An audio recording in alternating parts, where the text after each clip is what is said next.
All right. Yeah. Hello, everybody. Okay. What's up?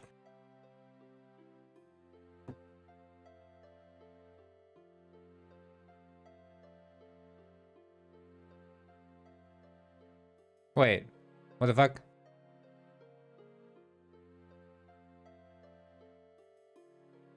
I don't know why my penguin is moving. Wait. He's not he's not supposed to be moving. Wait. Hold up.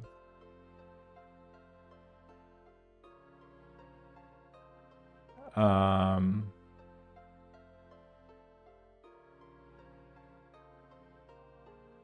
Oh, okay. I think I know what's up. Hold on. The fucking I've been trying to make my penguin move to my voice, but it seems like he's responding to the entire stream output. A bit awkward. Okay. Let's just see here.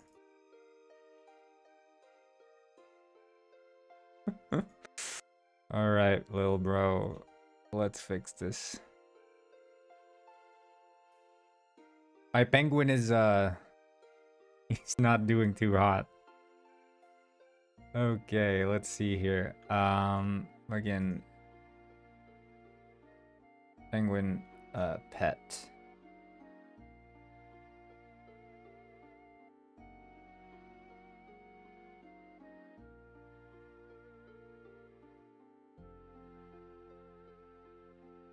I'm just fixing some stuff here. You all don't worry.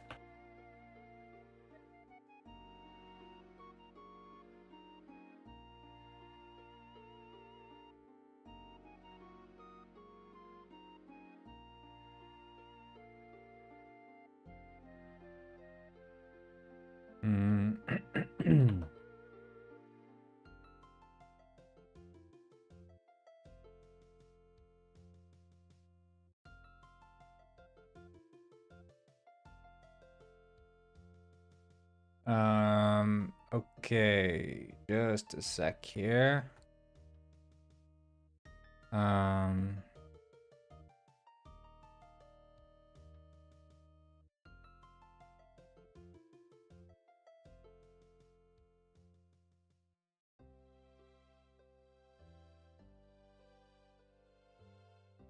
Get device caps.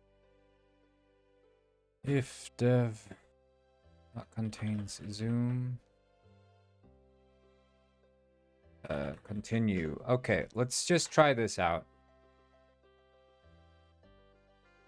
I'm just gonna rebuild this penguin pet thing. I don't know, it wasn't like connecting to my microphone correctly. Okay, build and run.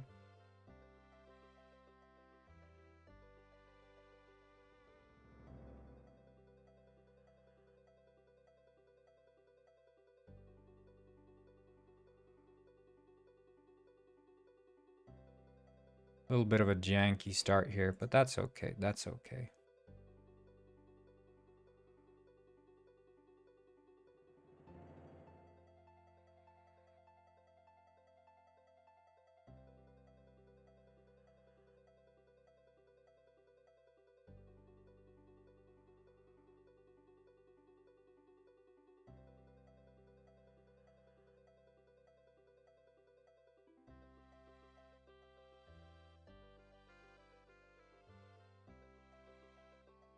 Hello, wait. Fuck, it's not like it's not doing anything. I don't know why it's not registering anything. It's like wait, I mean I can see what devices it finds.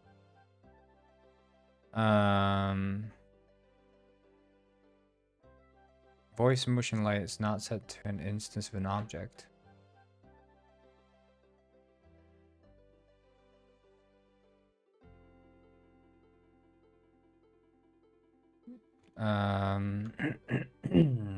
Okay.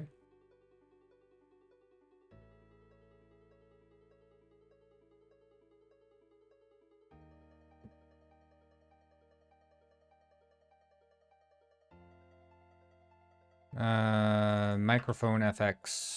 Let's try that one.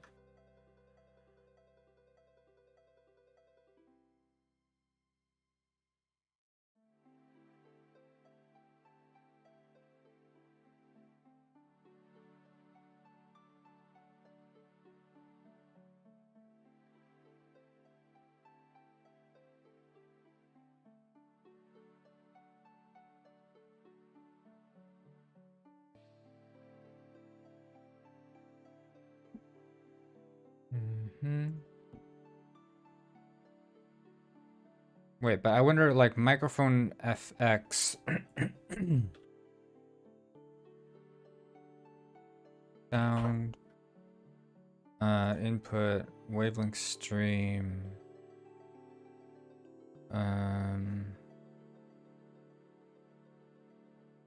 Let's see. Microphone FX. Can I see something about that?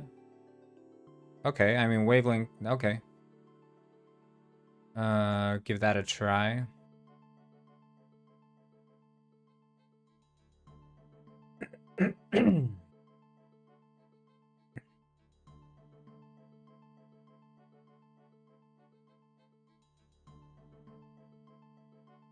Build and run.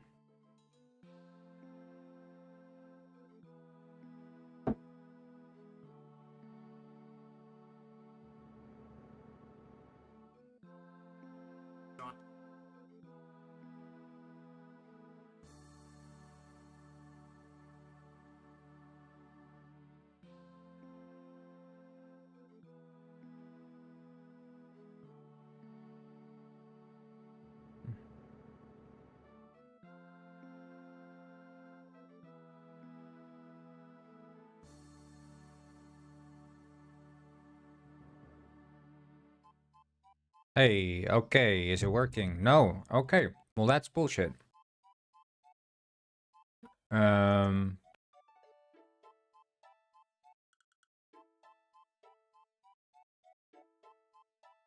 Okay, I don't know.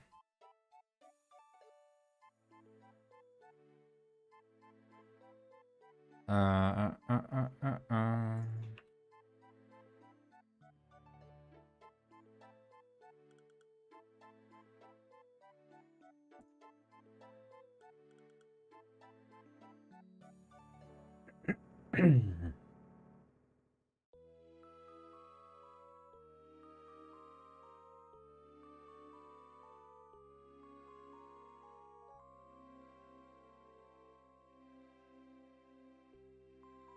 Wait, I'm just gonna try this and see if this works here. Does it also give an error? I think seems to be given an error, yes. If that equals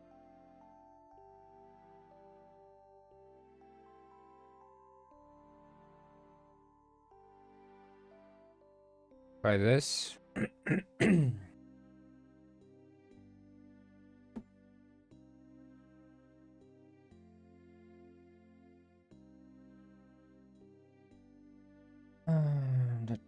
Can a string be null? That's interesting. I guess it is a pointer, technically.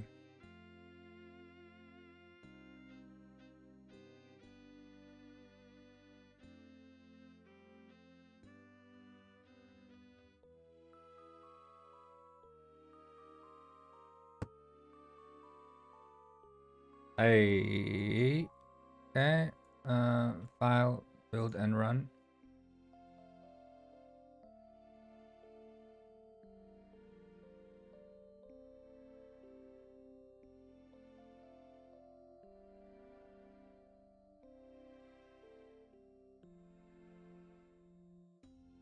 Okay, is it? Hey, based, it's working. Okay, sweet, sweet.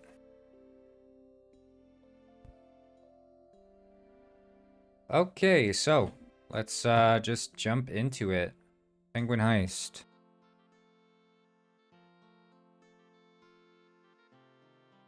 Oh, is it open already? Okay, yep. How is everyone doing today? Um, I did a little bit of tweaking with my setup. So now it responds to my voice, my little penguin.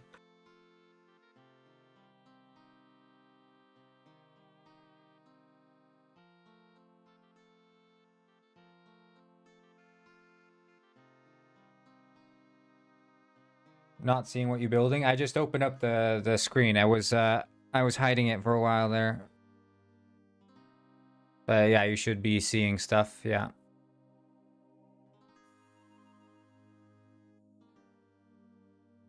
Okay. I think we'll just go into the scene and see how things are going.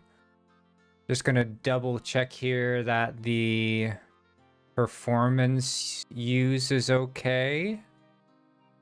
Seems like it. Looks pretty good to me. Okay, sweet. All right. Yeah, so I mean the thing is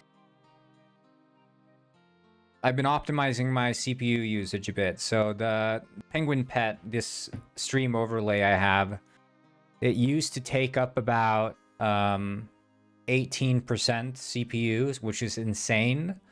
But I mean, at the same time, it's running like machine learning stuff in order to capture the landmarks. But yeah, I optimized it, so now we're getting about 10%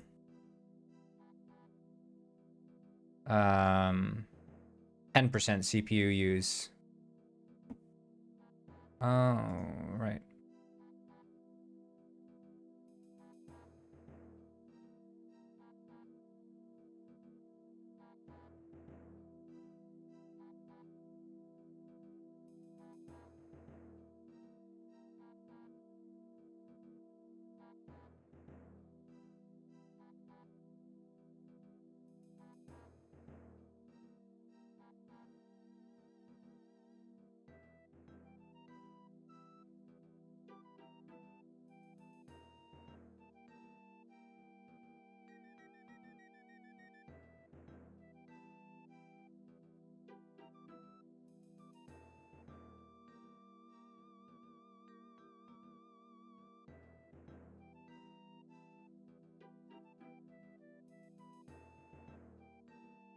Sweet.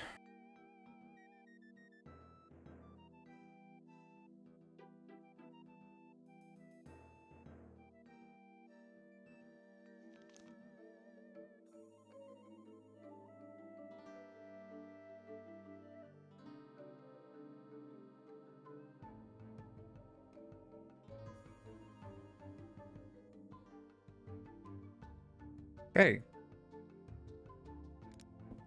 Let's go into it. All right, I want to add another postcard here just for fun.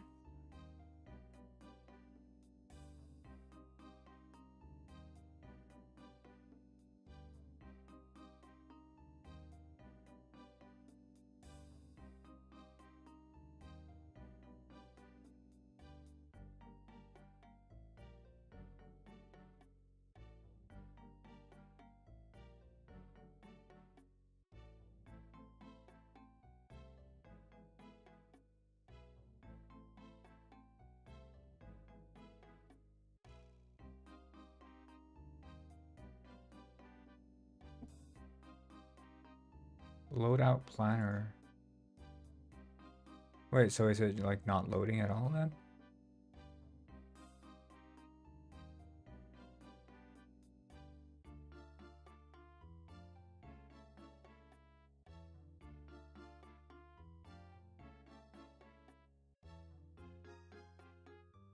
Wait.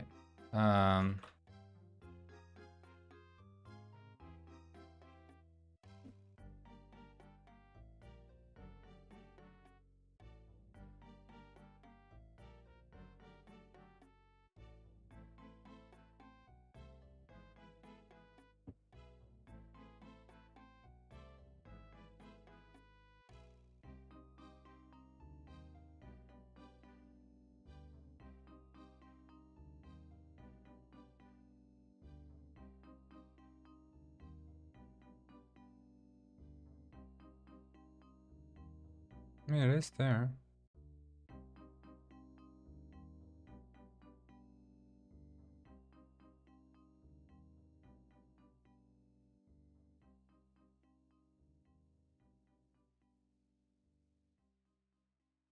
Weird.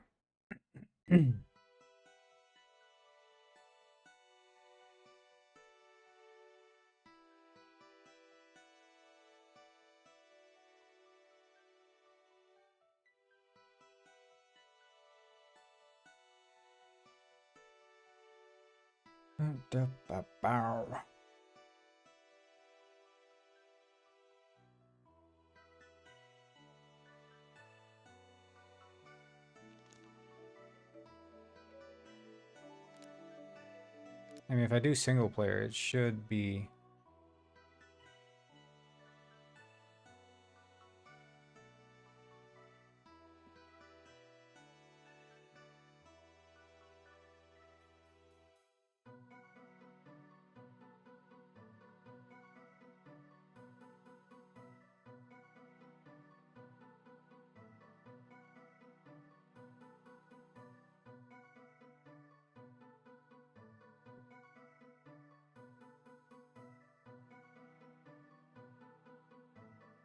Wait until assigned clothes. Set assigned clothes. This one's never being called. Hey, what's up, CCM Dev? How are you doing?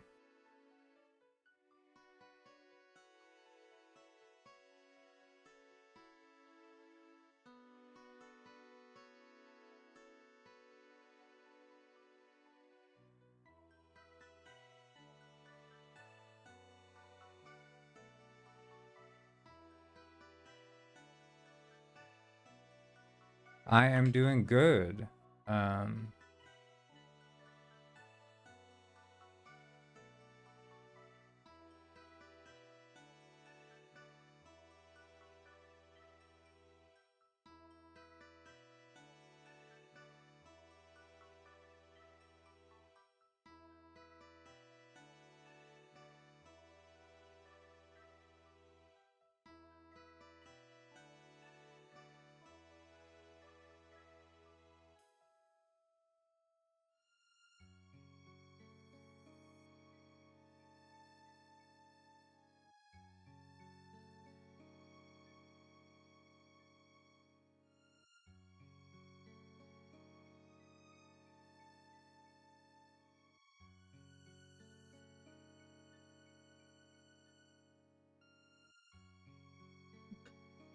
I haven't been working over the weekend, so...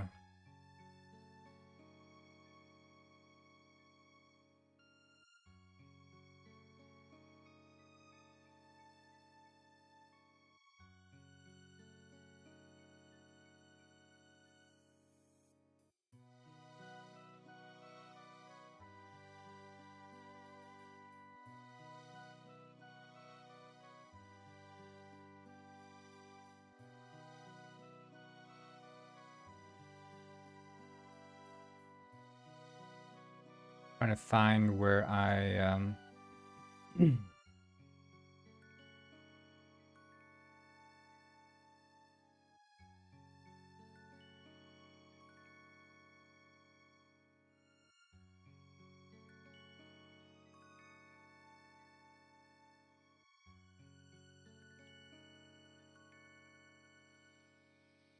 How long you been doing this project?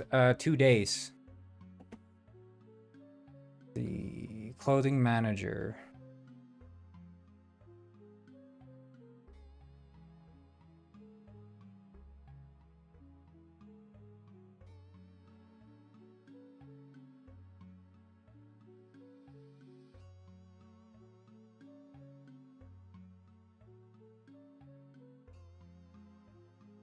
That's the one, lobby player. Here.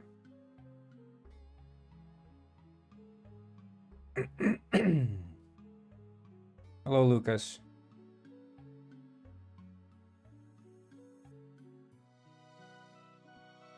Oh, you mean like the NPCs, as in like the walking NPCs? Yeah, that's been fixed since ages ago. Yeah, local avoidance is easy. It's them walking into the cars that I have yet to fix, but that's less so that I can't fix it. It's more so that it has to be performant, and you can't constantly carve out like I guess you could do local agent avoidance on the car somehow by adding like a significant enough area that they're supposed to simulate avoidance for. I guess that could work.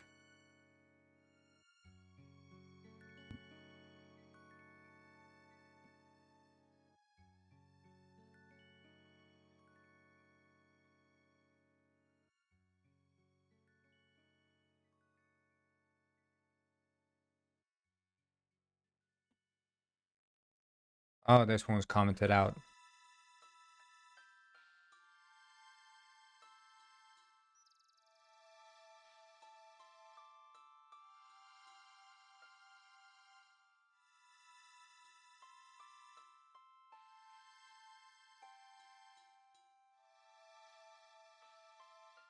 Guess he just changed that.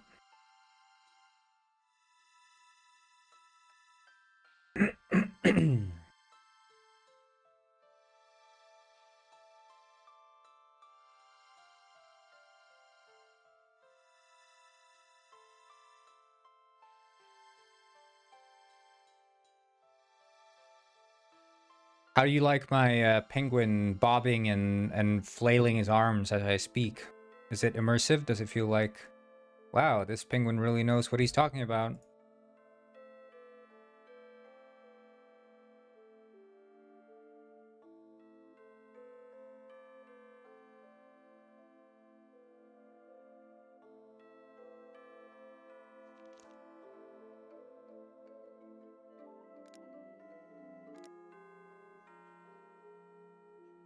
Yeah, exactly. It's like, whoa, yeah, he's spitting facts.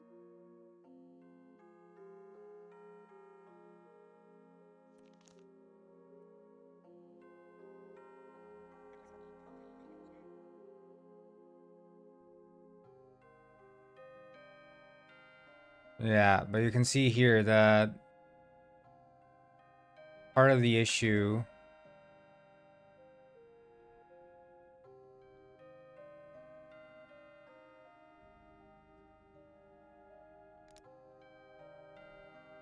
is that as the cars spawn in, they sort of freak out and they'll drive into each other. I can see you. Oh, awesome, Chetan.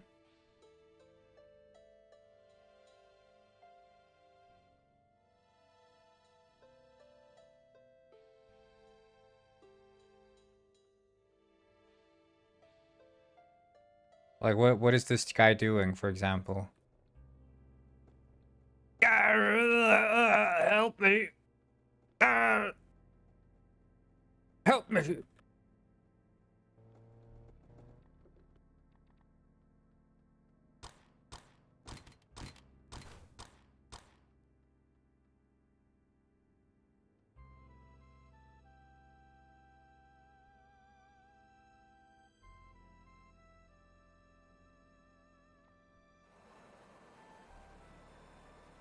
Yeah,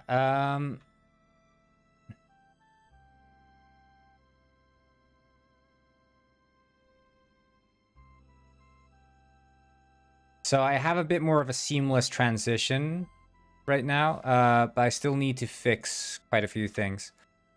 I wonder here, like, fixed update is running enemy fixed update. I don't know if I can, like, shorten this, optimize that.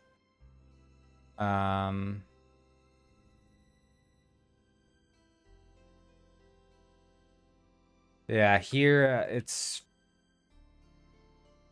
Yeah, I do.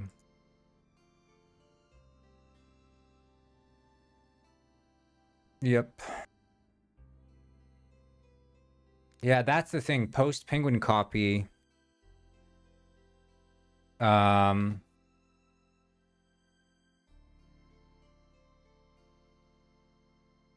Post penguin copy.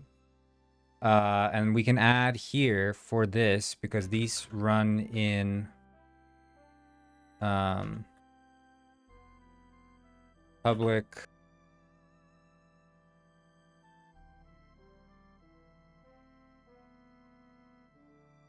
Yeah, because, okay, so public, advanced or private advanced AI vehicle.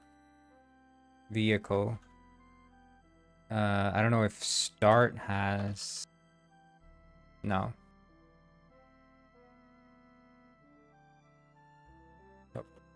Start. Legally with get component. And we'll just do this. Cool. Is in vehicle. Parent. Advanced AI vehicle. If vehicle is true. There.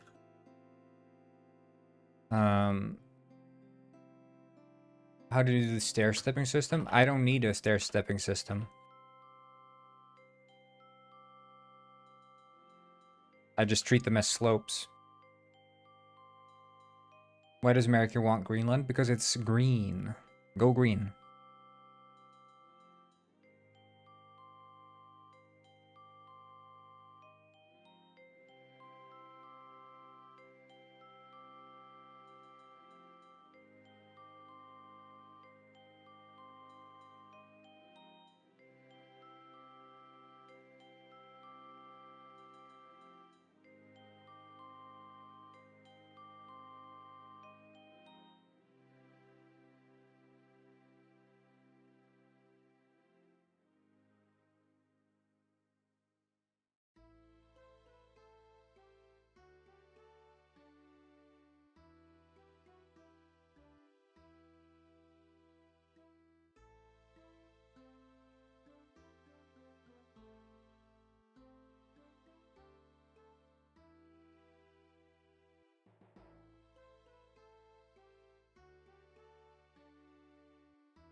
There we go.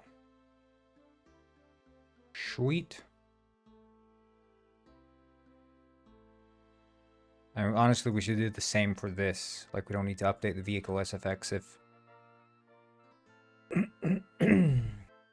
if the distance is too long. So let's just do that.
There.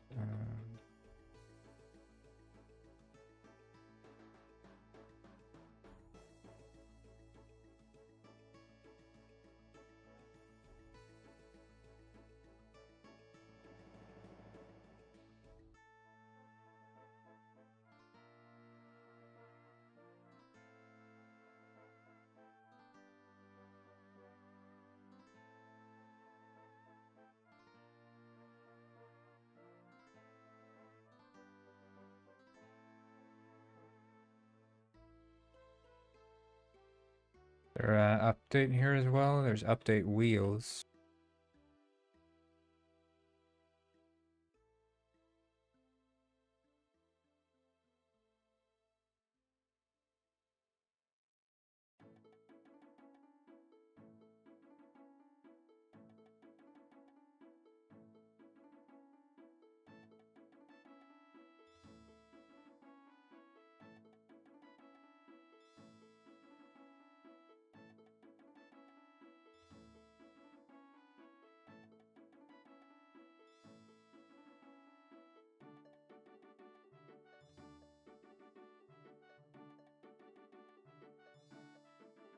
There.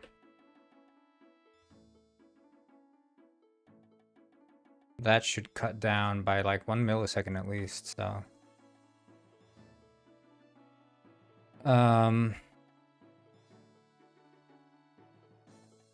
Okay, let's think. Right, so we need to see here with the, because I changed this positioning AI control, base AI control. It's the physical AI car control, I think.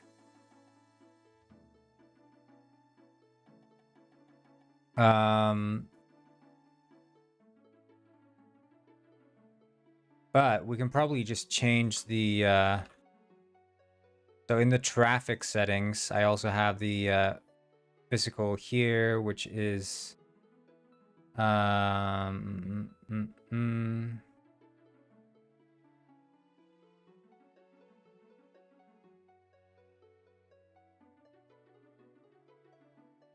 he wants to get there, I guess.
Yeah, you'd think so.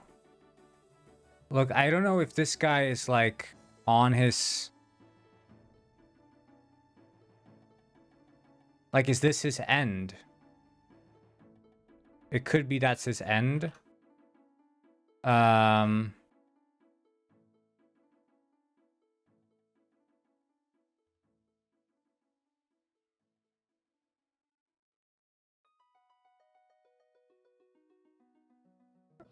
See, we can change this.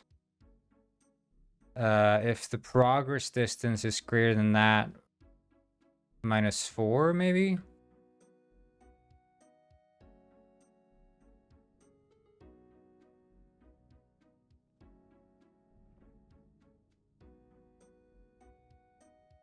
Like, is that his target? Is what I'm wondering. Car controller. Doesn't matter. It's the advanced AI vehicle.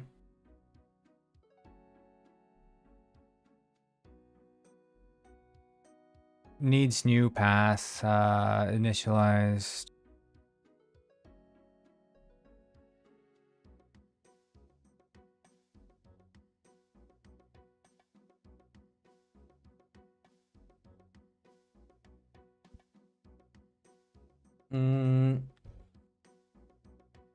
Let's think here.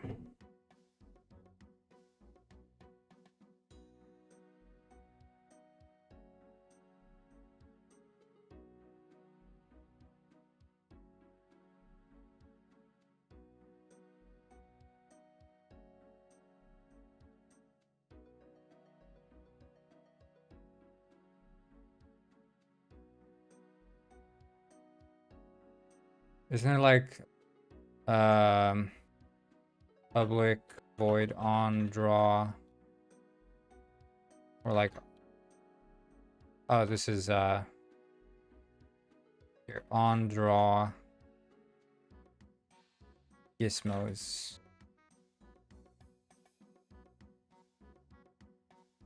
like if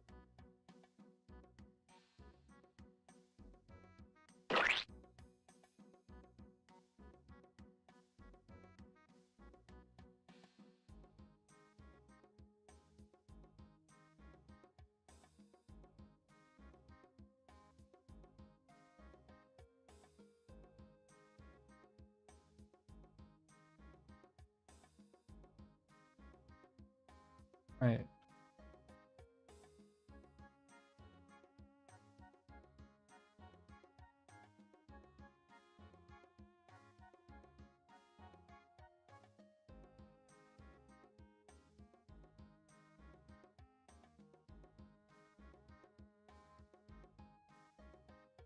Oh, finished.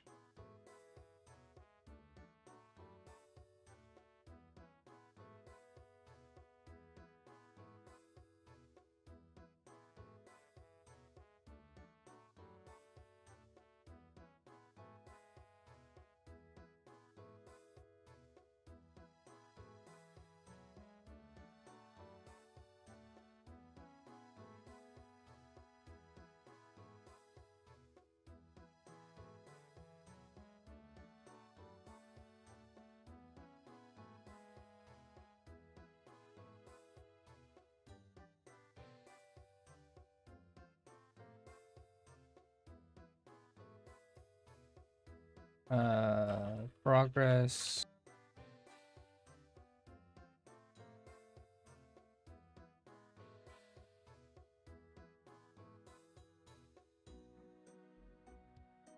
Needed.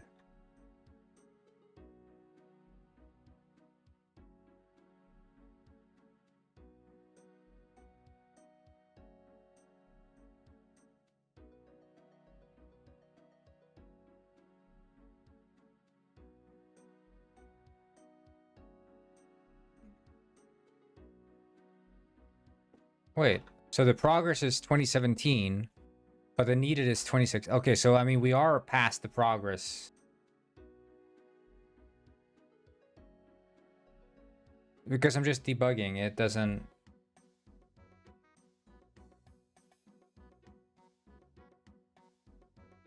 It wasn't showing up, I forgot. Doesn't matter.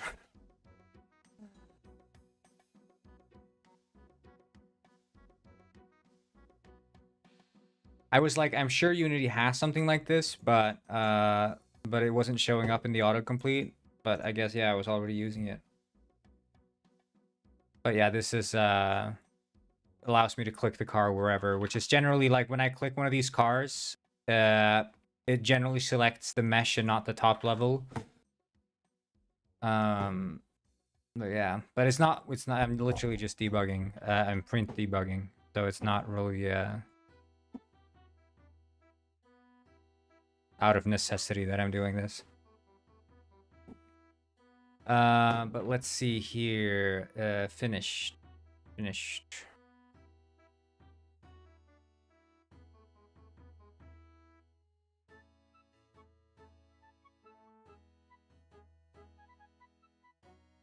But I mean, looped path is not true. I would assume. It's true by default.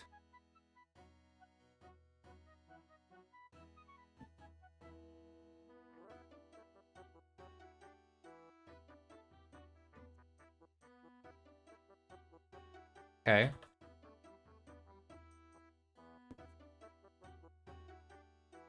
Well, we'll change that to false then.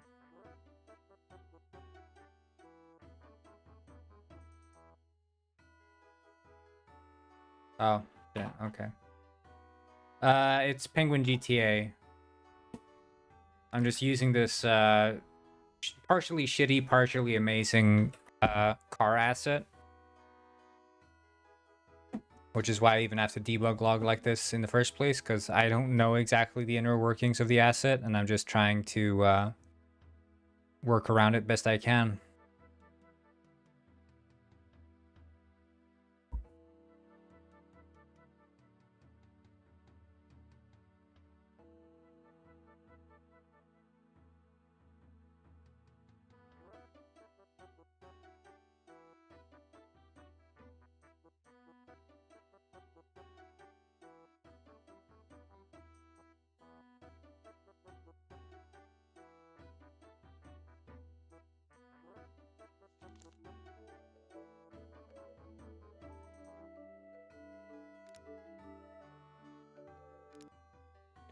Yeah, well, I mean that, like, you can find some amazing stuff on there, but I think the thing you have to consider is that when you're using stuff made by someone else,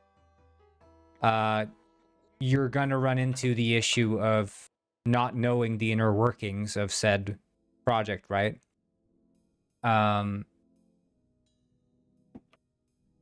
as a result of that, I mean, people have different coding standards. People have different, ways of coding, different amounts of documentation. So, like, working with an asset, depending on how plug and play it is, and how much you like need to leverage every feature of it, it more or less becomes like you'll have to do not just the part of the work that is understanding the asset, but also the part of the work that is sort of reverse engineering the asset in a way.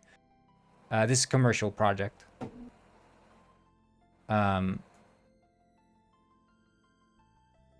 But for me, the part I wanted from this asset was basically a reliable car controller that would drive well and have mesh deformation.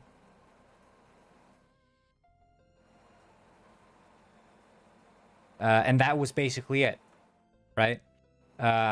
But it has some built-in AI pathing stuff that I tried to use, which ended up being kind of garbage for my purposes. I don't know how it is for racing. Maybe it's better for racing. But it's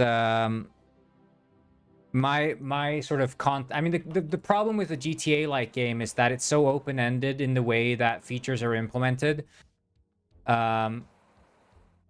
And I think that's also part of what scares away indie devs from pursuing something like a GTA game. Because, like, let's say the driving, right? If you're making a racing game, you can just have the car controller be the only controller you develop. But now you're making a GTA game, and all of a sudden the player is expected to be able to step out of the vehicle. That complicates things a lot because it changes the entire dynamic of the way that vehicles work. But then also you want to simulate traffic, right? So cars are supposed to drive like nicely, take reasonable turns, and then also you want to simulate lots of these cars. But then also you want to have like car physics and mesh deformation on these cars, and that further complicates things. But then also you want to end up in high-speed pursuits with police vehicles. So that means that the default behavior of cars is going to change a bit as well. But then also the kinds of paths that suit like a non-physical kinematic approach of rendering paths might not suit necessarily the physical driving of the car. So that also further complicates things. And the list goes on and on and on of the things that sort of end up being quite difficult. Like this guy, I don't know what the heck this guy's problem is.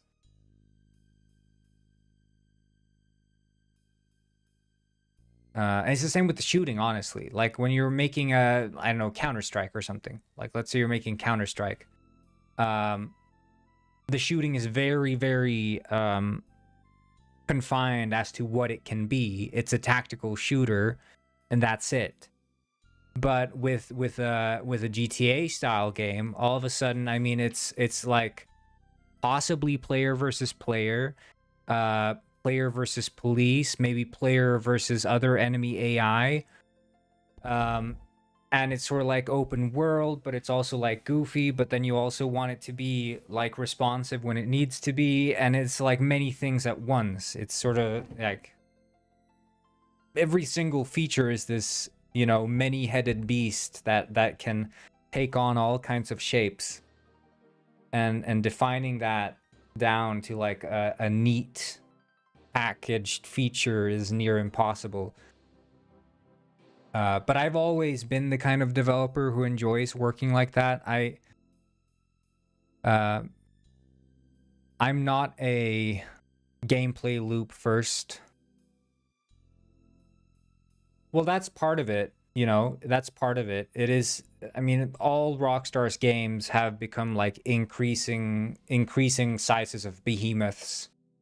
Um and you look at like just the raw amount of assets and animations needed to get all the features working, but then also the back-end code that's supposed to like integrate all these animations, assets, gameplay features, etc. into the world. And it's like, I don't even know where to begin to structure a project like that, and then to have it play out like this seamless movie experience. It's like mind-boggling, the amount of effort that goes into a project like that.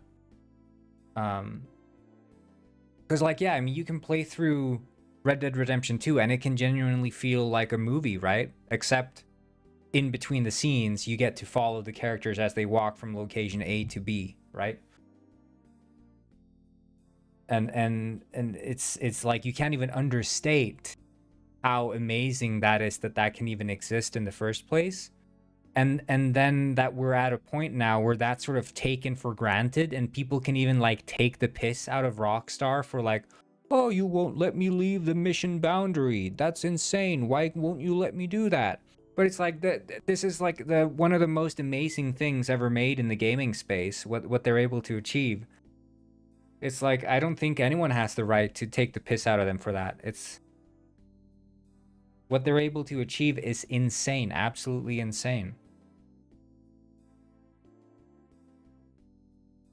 I think we're understating, extremely understating the level of insanity needed to pursue the kind of stuff they're doing.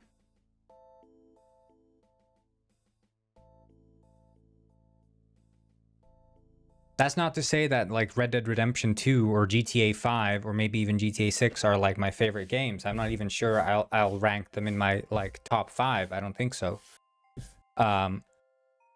But purely on like a technical level, whew, crazy. Hello, Gaming Bliss. What's up? So this guy here, I think this is his end path. How do we...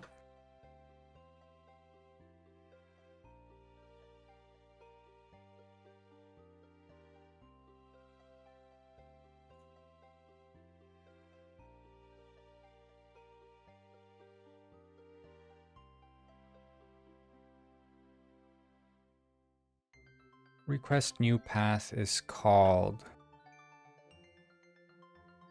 Dude, I hate how it's like so... Yeah, it's the advanced waypoint here. Advanced waypoint. If distance squared to waypoint threshold, which is 1. Okay, I mean, that's a bit small, I guess. So if we set this to like 2...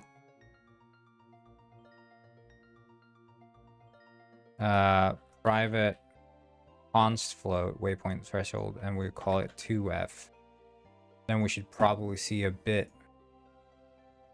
nicer. Yep, that was it. Sweet.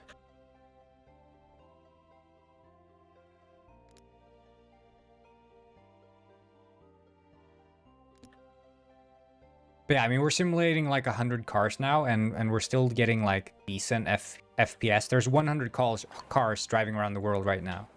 100 cars.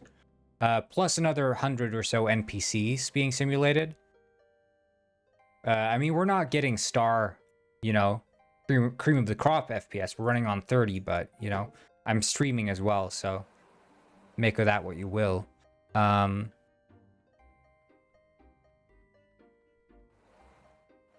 But at least now...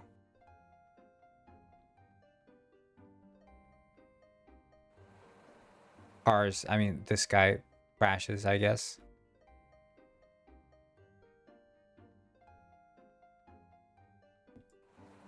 I don't know, they're like a bit too happy to turn, I think.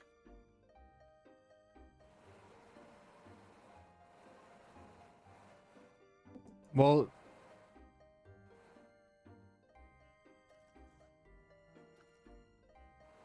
occlusion culling is not really going to optimize much with regards to what's going on here. Because we're simulating too much logic at once for that to be like significant.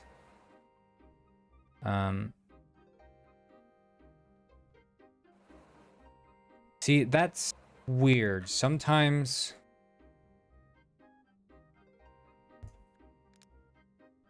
the vehicles just stop. Oh.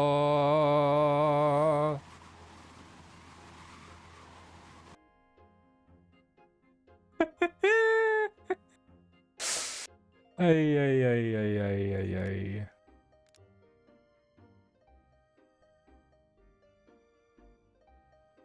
Well, okay, let's cut down on the amount of cars. And I think we'll work on the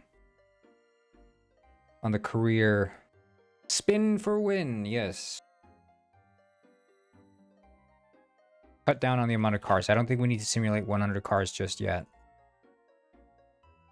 Like the thing is, you have to consider in like GTA San Andreas driving. Like look at San Andreas. And when they're just driving around the city, look at how short the render distance is for when cars come in and out of view. Okay, I don't. Okay, San Andreas driving here. So look at like how short the render distance is. Because that's what really makes San Andreas feel alive, is the fact that as you're driving around, you get this sense that there are a lot of cars around. But the thing is that cars pop in and out of view like 10 meters away or something. You see, there's no cars around right now. It's just this guy. He's turned into him. But man, this is a beautiful map though. Like this looks really nice. A really nice looking map. Some extreme hills though. But I think you can see probably... Yeah, so over there you can see the car sort of fading into existence. Like he wasn't there before and then he just appears. So was that like 30 meters away or something? When cars start to appear? Yeah, new animations. We got a little bit of new animations. But this helps, you know, San Andreas feel alive, but I guess, you know, the problem is I can't really do that. I mean, I could. I guess I could. It's not entirely obvious to me how. I don't want to have this short of a render distance though. But man, this game is like packed to the brim with stuff. It's like just a lot of cool things to look at. There's so much verticality. Back at it again with another live stream. Yes. Yeah, I mean, this is... Man. I mean, this is such an old game, but still, I mean... Of course, this is the definitive edition, right? But like, in terms of amount of asset variety... It is quite impressive. Quite impressive.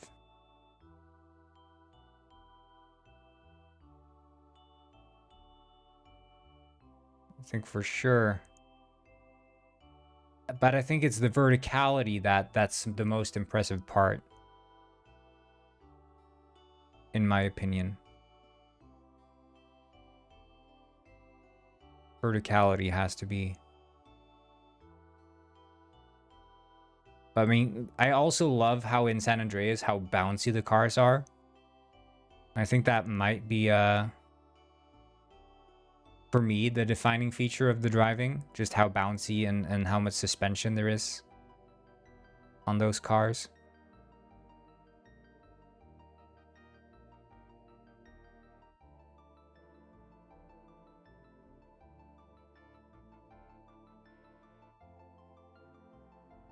Oh shit, look out for the popo.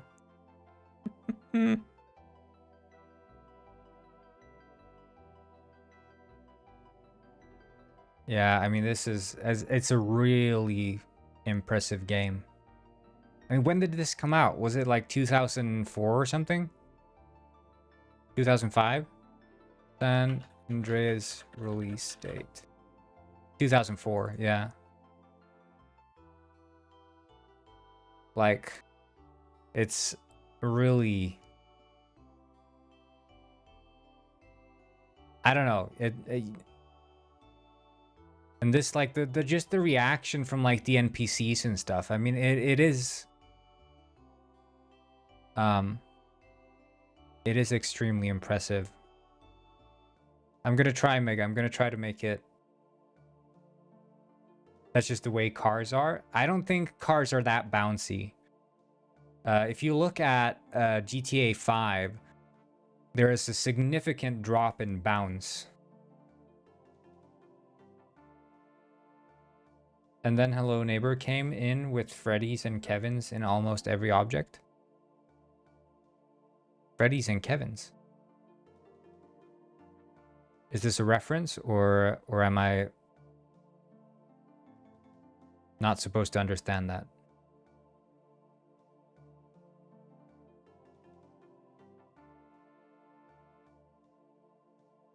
Nouns? In every object? I don't understand. Someone translate.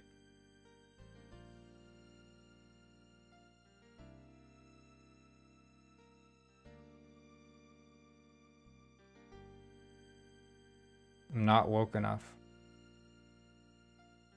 Freddy's and Kevin's in almost every object. Hello Neighbor.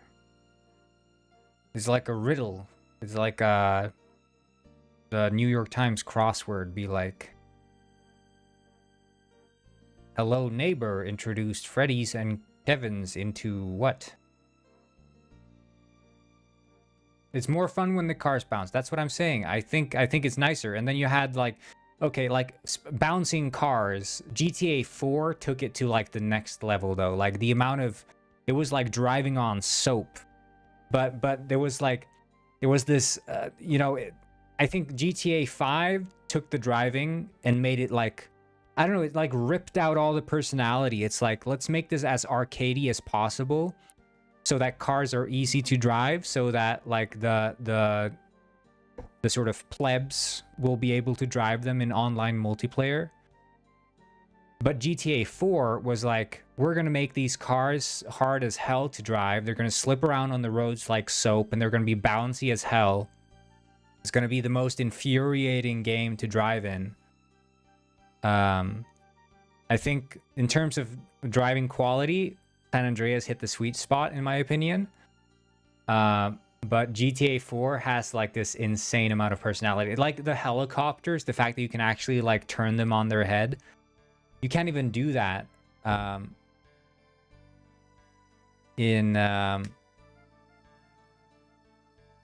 you can't even do that in GTA 5. You can't even turn the helicopters upside down because they're like, oh, it's too difficult for the players to fly the helicopter. Wah, wah, wah. You know? Kevin, an enemy, became non-hostile.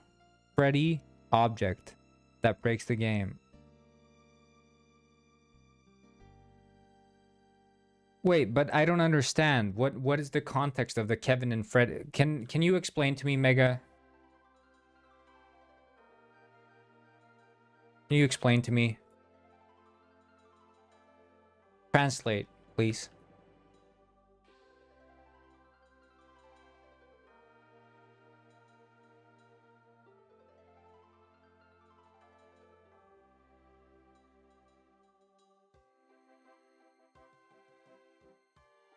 Has to do with woke, probably.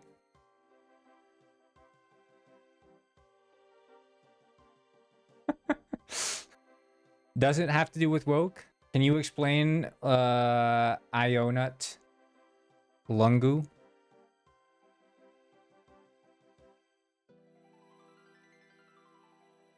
This game map has improved a lot. Yeah, that's what people are saying. That's what people are saying. The games became too unserious with items breaking the laws of physics.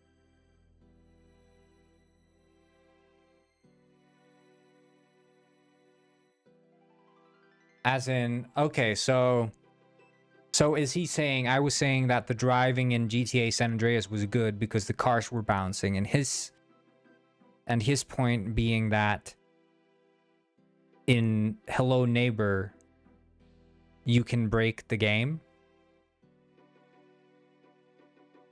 with items.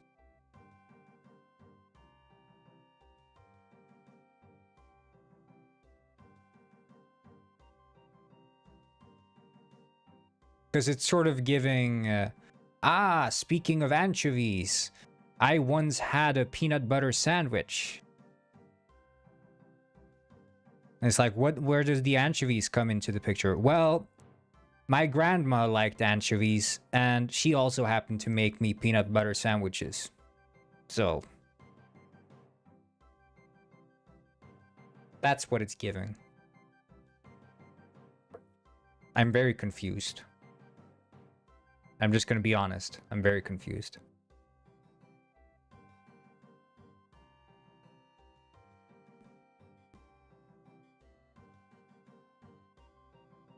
But this video has explanations of these video game terms. Well, even with the explanation of the terms, I still don't understand. I still don't understand, even with the explanation of the terms.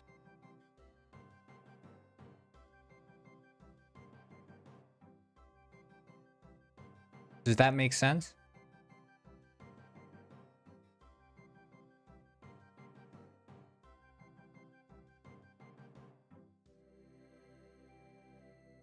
I'm not confused about the terms anymore. I understand the terms. I understand that it's from, Hello Neighbor. But how does it relate to bouncy driving cars? Is my question.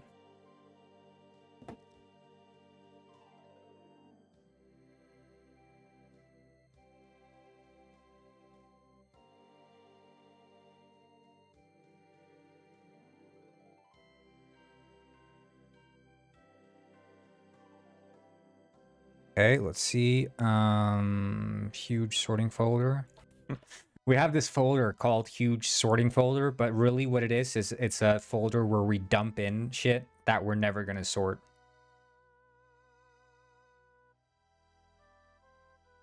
Honestly though, maybe this is a job for AI. I'm sure there's some AI agent that would sort through.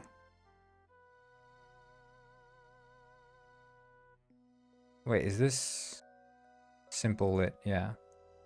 That would sort through files. I'm sure there's like some AI agent that could do that. I could probably ask it to like sort through textures based on name and like group them up. That would probably be pretty sweet.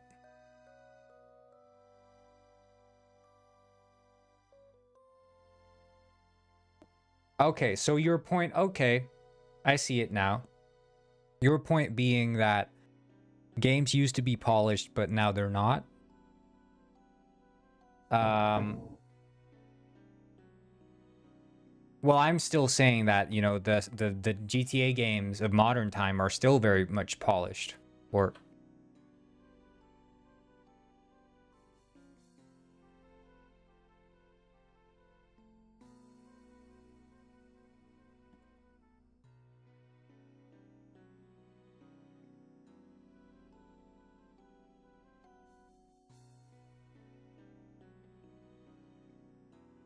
there we go.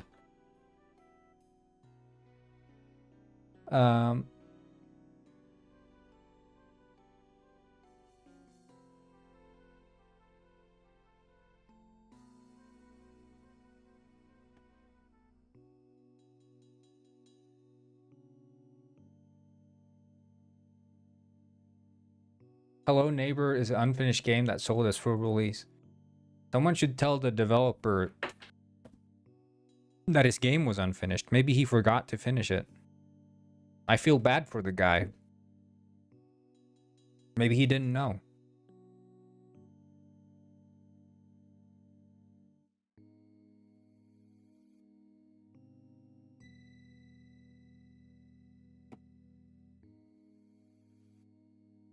Oh, it's the wrong in it. Tiny Build knows it too. Who is Tiny Build? GameDev name dropping every single developer.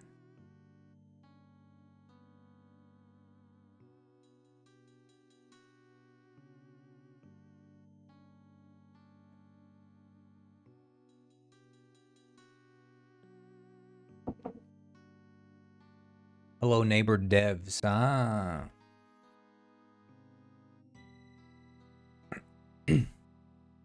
I like Hello Neighbor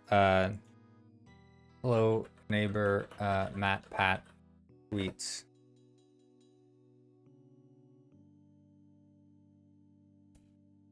I like this one.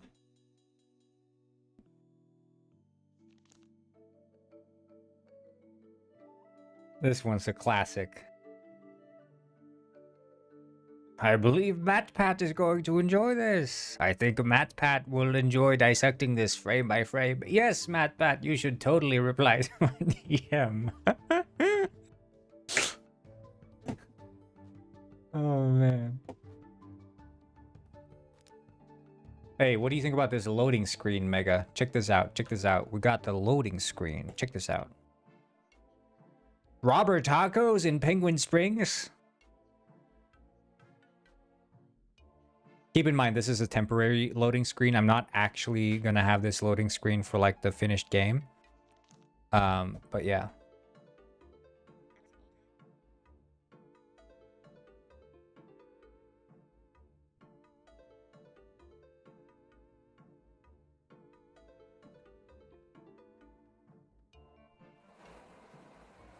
Please add Seal Family. Yeah. Maybe we should add a taco truck career. Robber Island career path where you can start as a hooker and work your way up to drug driver or stripper, penguin stripper at the Robber Island. You can work your way up to become a manager of the robber casino. You have to do like lap dances for the visiting penguins. And then you get graded based on how well you dance. Now that would be epic. Robber didn't kill himself. Yep, that's true. That's true. I think we should change our fit. I don't want to be Metal Gear Penguin anymore. Yep.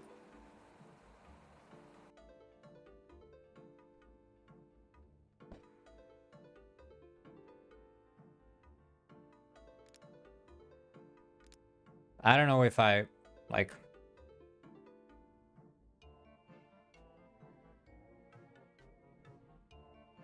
Maybe I just want to wear this. You know, we're going Mr. Penguin.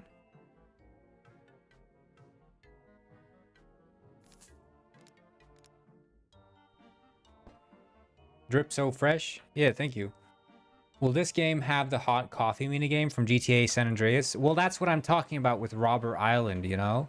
So you take the boat to Robber Island. And in order to get the boat, of course, you have to go into the sewers where you can get in contact with one of Penguin Robber's clients. And then once you get in contact with him, you can buy an express ticket to Robber Island, where you can then apply to become a dancer at the island, where you can then do when you can do penguin strip, you know, penguin stripping. The new update should be out quite soon, actually. We have all the stuff in place. We're just doing a bunch of playtesting right now. So it's essentially, you know, I would say Could be out this week. We've been doing a lot of playtesting. You can even start that career as a child. Well, on the record, I'm going to say that's not possible. I just have to say that on the record.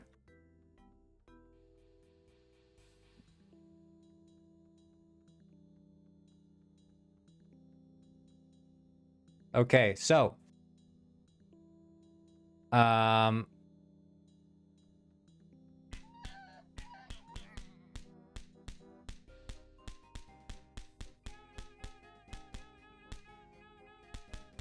will the map be bigger than this? This is just a testing level, so yeah, it's going to be bigger than this. It's going to be significantly bigger. Because basically what we want is we want like a really strong city center, which is going to be slightly bigger than this probably. That's going to be like, you know, the real metropolis, so to speak. Where are all the cars, by the way? Oh.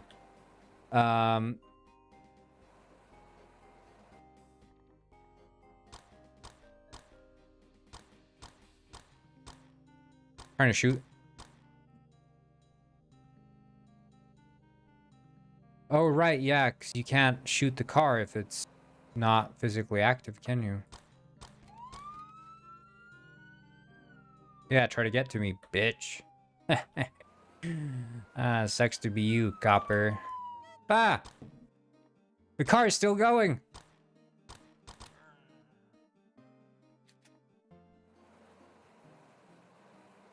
No polar bears, but that's, you know, for good reason. But yeah, then sort of beyond that, we want to have like a sizable, you know, size of the island, because I think it's a shame when a GTA like has a map that's so small that it barely warrants the use of vehicles. Like if cars become irrelevant, then you don't feel like you earned anything by getting a car. So we want it to be like sizable enough where it actually matters that you own a car. And following that, we want to have like some smaller settlements spread out. So sort of like, you know, this situation here where it's like a smaller one, and maybe like in certain specific areas you can buy certain specific things that you wouldn't otherwise be able to buy in like the metropolis, right? And I feel like that's quite important.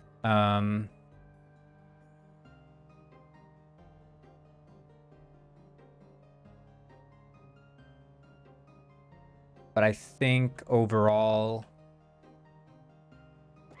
Oh, shit. Overall, I would say that we're not trying to go too big. We don't want to go GTA 5 size, right? But we also don't want to go like Gary's Mod roleplay size, which is like ridiculously tiny, and owning a car in a Gary's Mod server is like laughable because it's like, where are you driving? Nowhere. I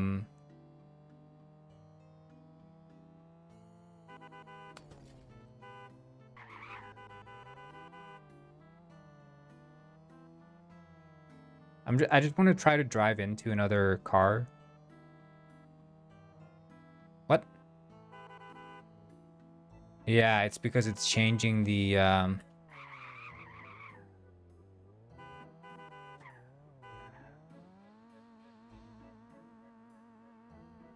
Club Penguin map size. Well, Club Penguin is kind of tiny if you think about it.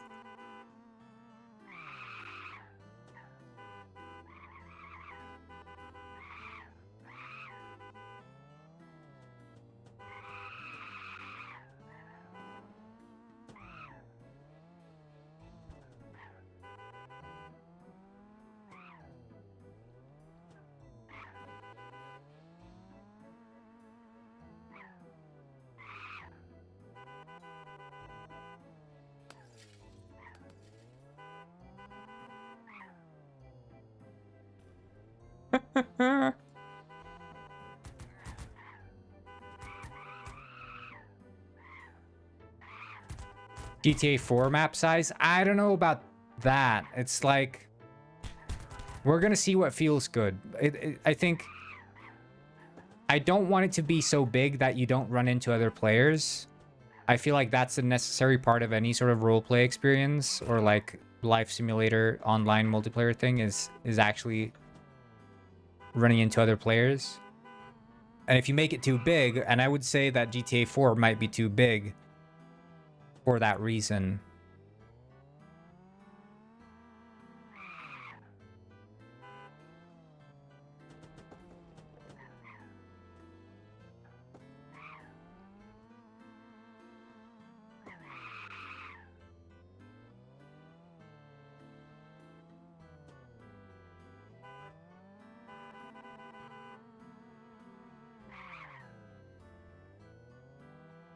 Ah, shit, bro.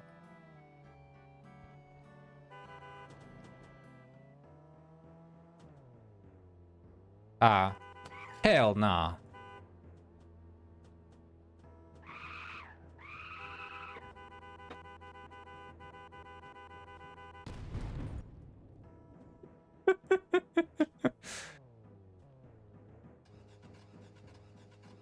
I don't think this car is going anywhere, guys. I don't think it's going anywhere.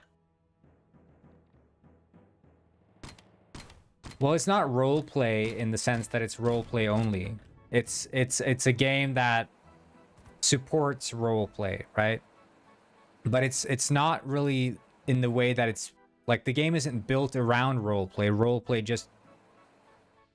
Roleplay is a side effect of the way that the game is designed, which is surrounded by career paths and jobs, right? So like the way in which you live in the city is already roleplay oriented, even in single player, which is why it's a bit different from the traditional role-playing games that would have you how would you say, traditional role-playing games would more assume that you're acting out the role as opposed to actively participating in the role. Does that make sense?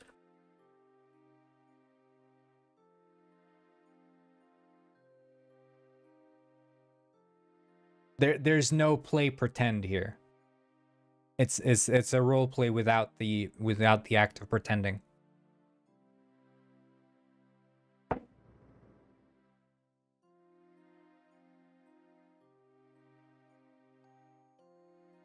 Well, it's not LARPing. LARPing and role playing, I think, are one and the same. You're allowed to role play. Everyone's allowed to role play, even other fantasies beyond just being a penguin working. You know, you can role play whatever you want in this game, because there are beds and there are cameras and there are research tables. But I won't go into more detail than that. However, the way that the game presents itself is as this sort of live your life situation.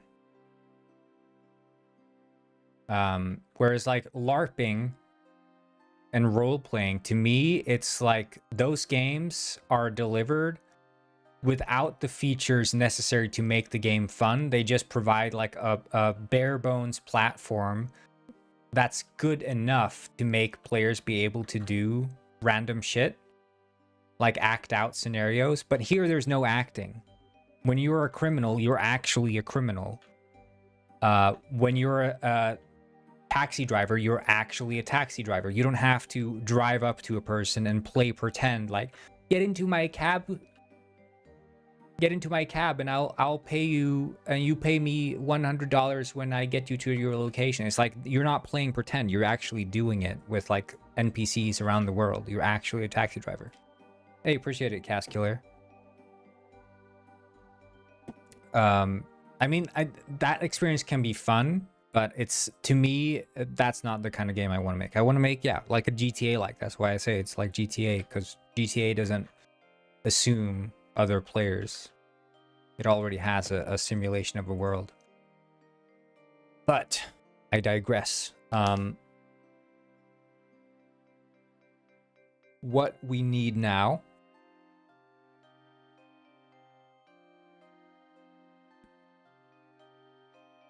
is we have the job UIs and the, let's see here, store.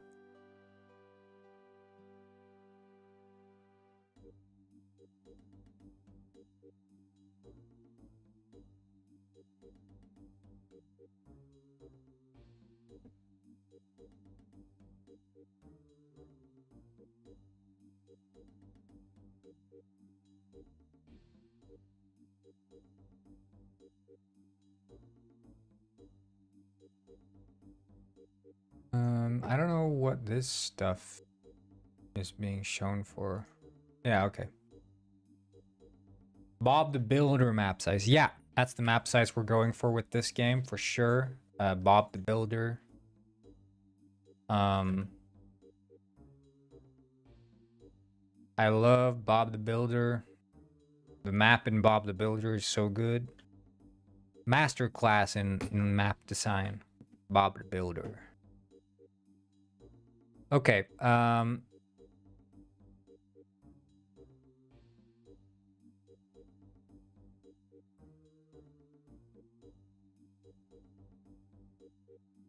the store canvas here? It is. Okay. Wheat.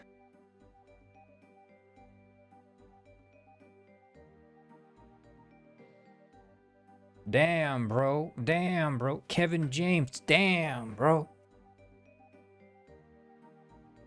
Got Kevin James in chat. So this is career UI. Cool as fuck, bro. Thanks, bro. Yeah, bro.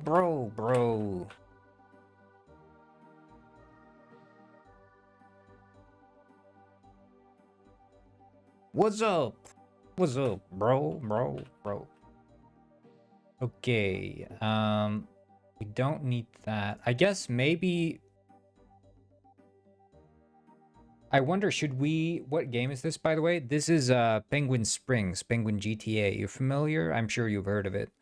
Anyway, should we unify? So, like, B, when you press B, should that also bring up... the option? So, like, are you still here, Mega? Because this... I need your opinion here. When you press B, which is bring up your bag... Is that the same menu you should bring up to check your, like, career advancements and see, like, you know, what progress have you made on your careers? So, like, you know, just like in Penguinized, you press M to bring up the map and also, like, find blueprints and stuff. Should B contain, like, career progress and stuff? As, like, a submenu? Because, I mean, we could have, like, little submenu tabs sticking up here. Ah, sweet, Kevin James. How long have you been working on this, Progress? Yeah, I was thinking, like, you know, you open up the bag and then this would be, like, the UI container for a bunch of stuff. I don't know how other games do it.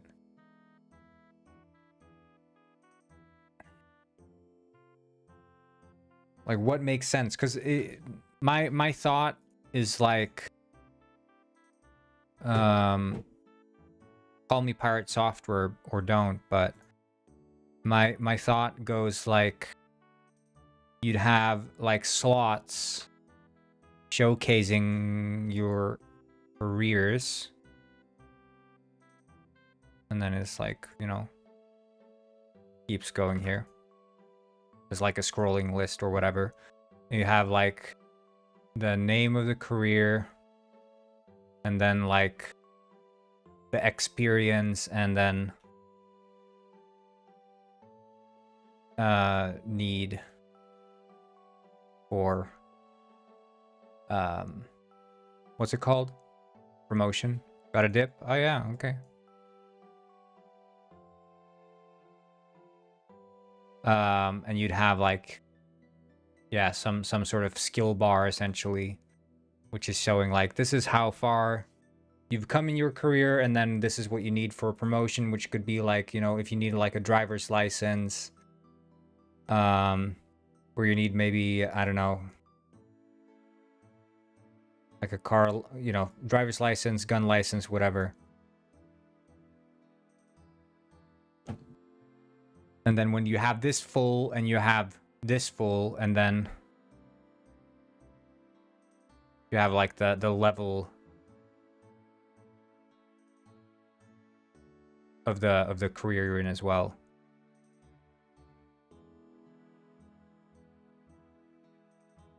And that would be your career window where you can get like insight into your standing in the separate jobs. Is this making sense? Because if you imagine like the careers you pick up are essentially items in an inventory. And as you do stuff in these careers, you level up in those skills. And you get promotions, and you have like a whatever, you know?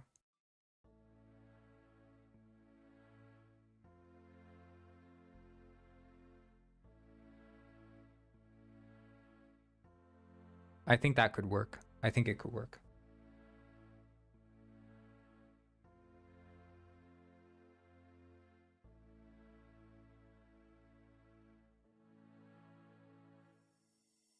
What happened to the Payday collab?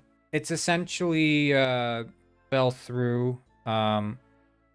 They were more interested in publishing us than they were in making a collab, and from my perspective, publishing was not really on the table at the moment. We didn't really have any milestones in sight, and I didn't want to sit down and write a contract for a publishing deal without that sort of clear to myself. Your reflection tells a story of a pirate's life of glory. Trust your eyes. Arr, the mirror never lies. Arr. But I have their DMs, so I can flex. But I don't know. It's like, is this enough information for the careers? I think, you know, you gather them up. They're like skills. You level them up. And then, you know,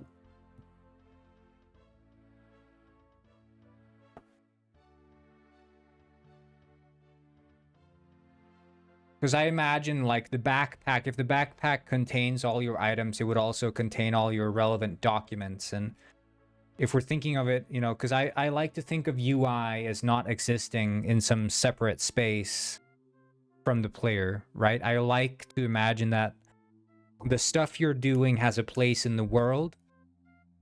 And so the bag is a reasonable thing that has a place in the world. Even though you don't physically see a backpack, you open it up. Like in Minecraft, what's your inventory? Well, it's, you don't even know what your inventory is. And then they have now like satchels and bags you can hold as well.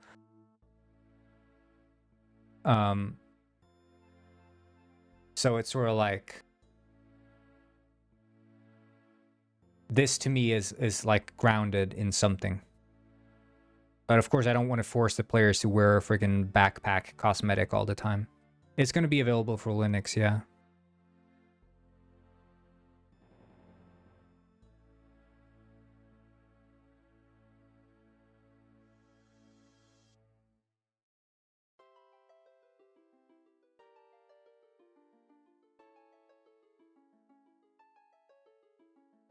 $10 for Penguin Springs.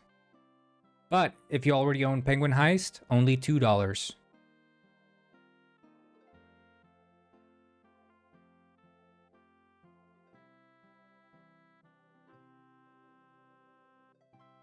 Yeah, okay, so I can work with this. Let's see here. So we have the bag. Steal of a deal, yes.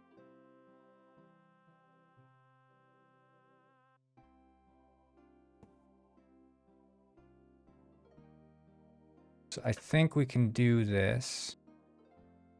We can create an empty parent bag. Oh, right. No. Okay.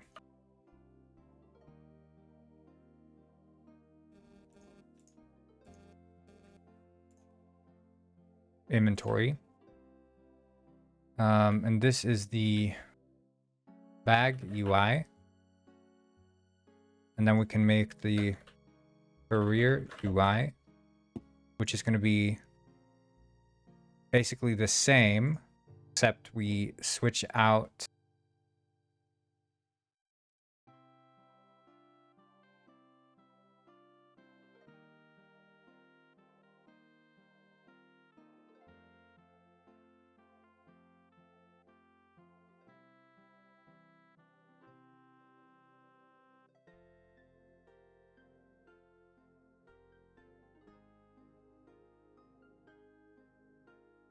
Fuck hello neighbor. Fuck hello neighbor. I hate hello neighbor.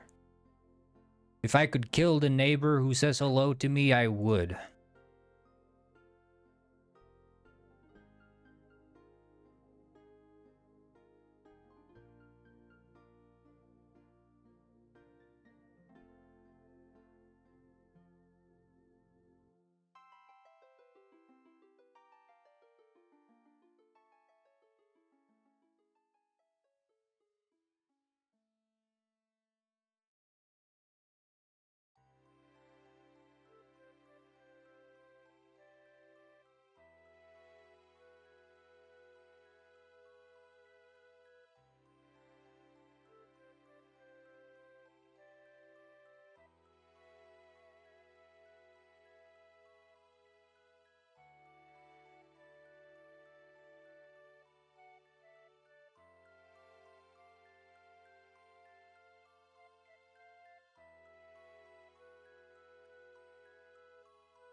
Oh, I wonder if there's like briefcase icon.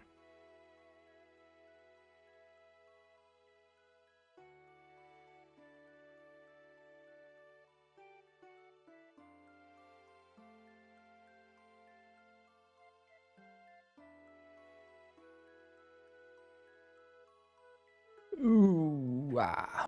Ooh, ah.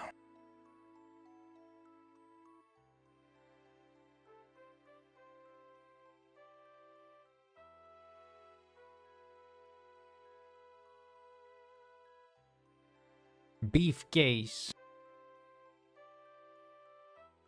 I mean, it's just one way to do it. I mean, there's nothing that necessitates UI being 2D, and there's nothing that necessitates it being 3D. It's just you make it some certain way, and then that's how it ends up being.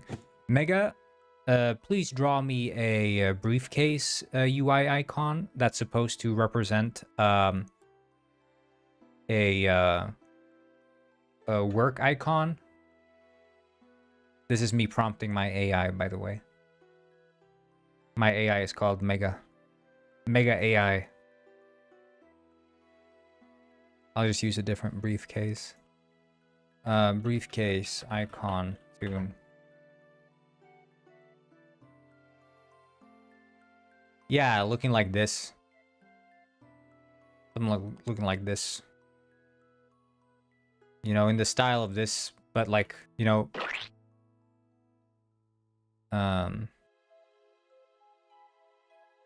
in the style of this bag. I think this is from Wiki. This is free travel icons. That could be something. Yeah, this is good.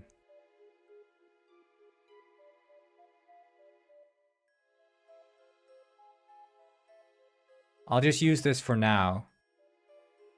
Attribution required. I mean, this is for testing. I'm not gonna ship with this, so I'll just use this for now, and then I'll replace it with the Mega version.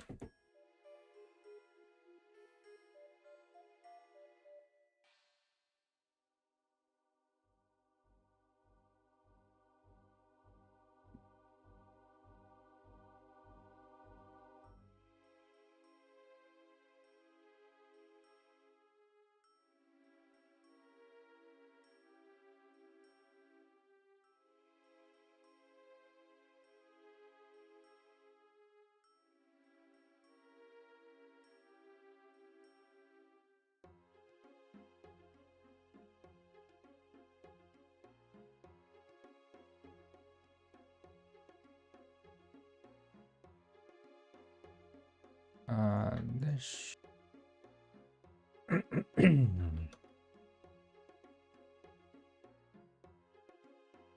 Colors. Saturation.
Mega's probably done with this thing already. Do this for naught.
Okay, so in the career UI,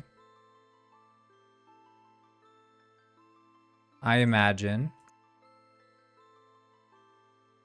that you'd have a grid, not necessarily in this. Let's see here.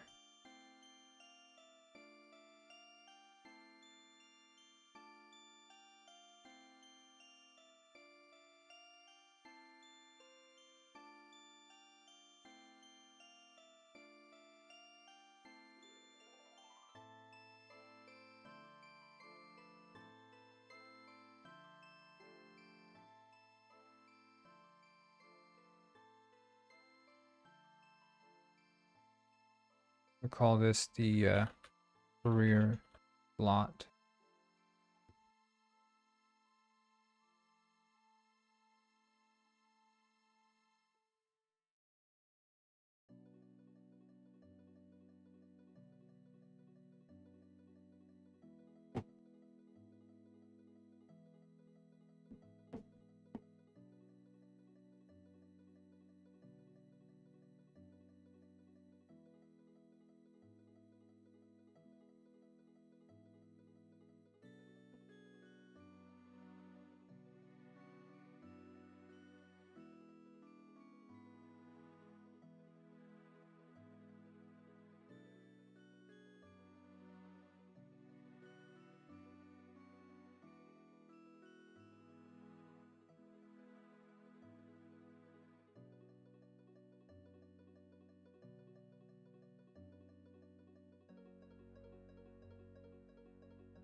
Oh, I like the.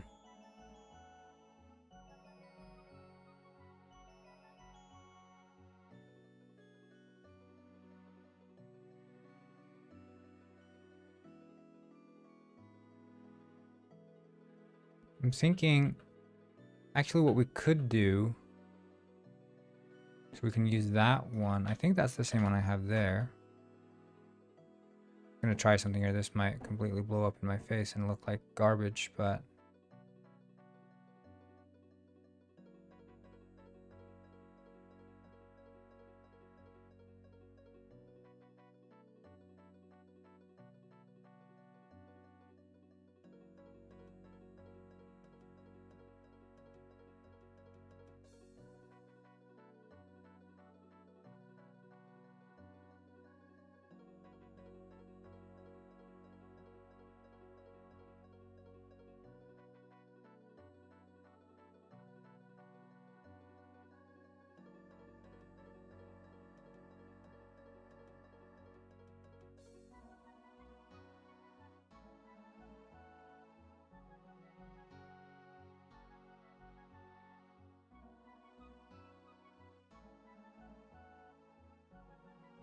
it looks so bad. I don't know. I need to get like a professional.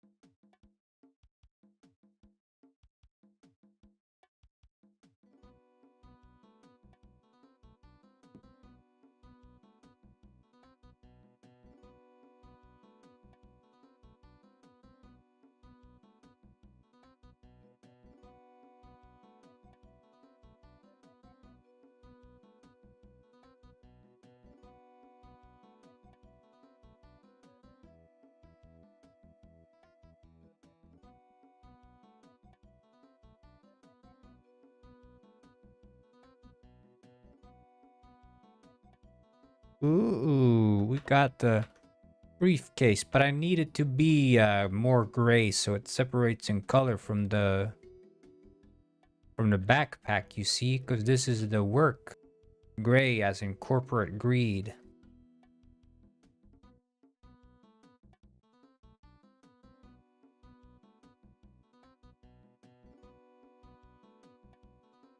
Then we got ourselves a deal, Mega.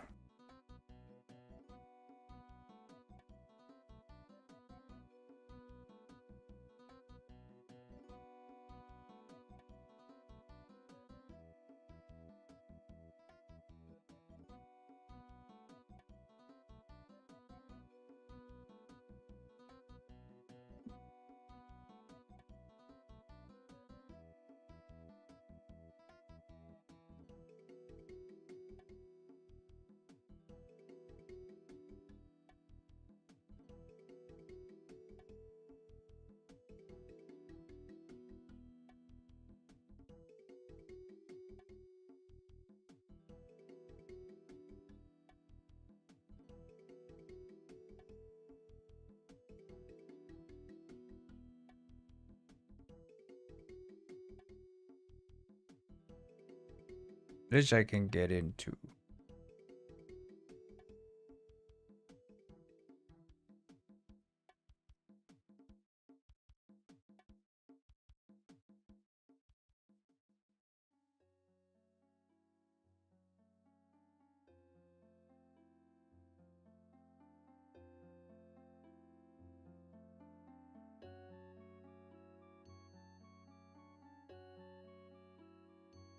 I just need to use the same outline color here.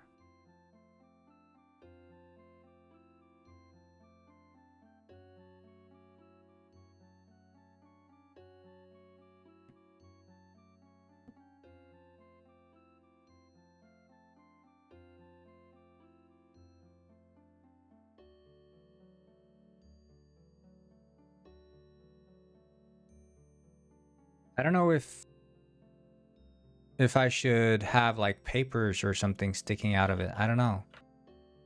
Does it look briefcasey enough?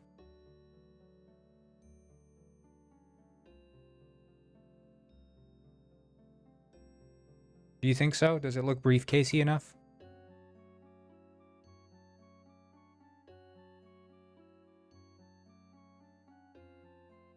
Because it's like, this bag is like freeform, flowy, you know, and this one's like square, you know, corporate job folders. This one's also a bit free flowy, which I'm wondering if that's gonna get across the fact that it feels like...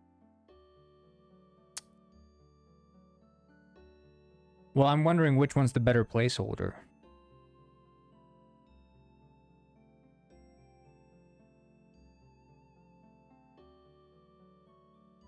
Because that fish is going to come in and replace it at some point.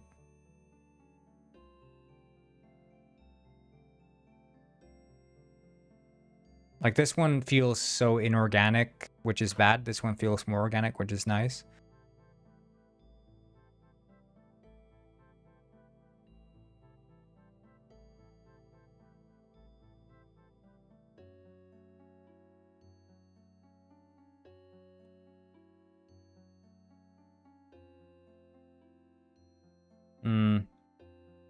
We'll see. I'll try it with...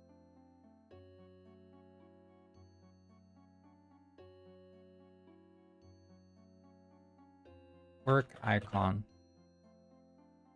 Like, you search work and this shows up. Like, this is what people think of when they think work.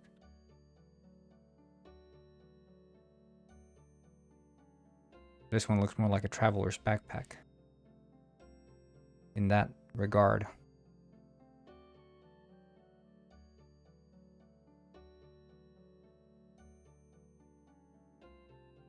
Yeah, I think I'm gonna have to use the other one as placeholder. I'm sorry, Mega.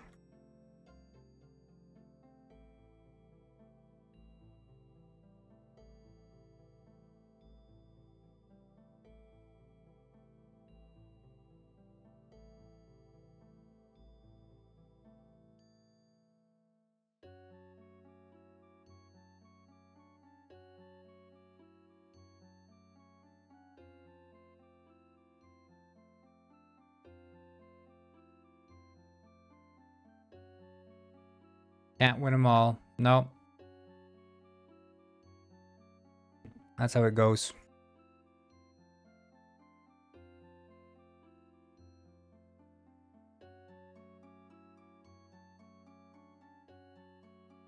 It's a nice icon, though.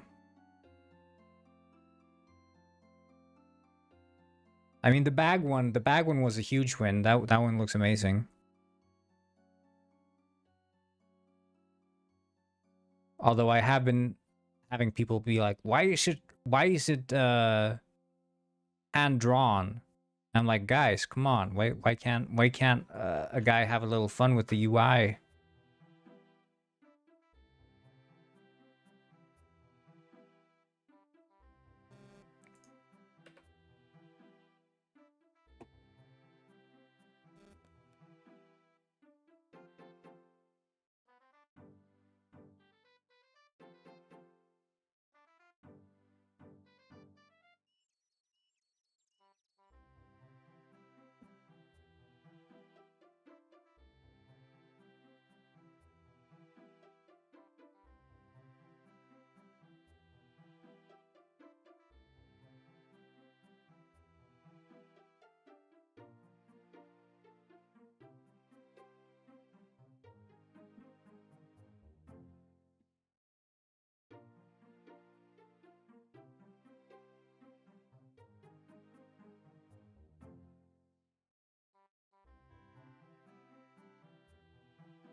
Yeah, I mean, you were quick, so I would expect that to be the case. Or you mean the bag was rushed, or this one was rushed?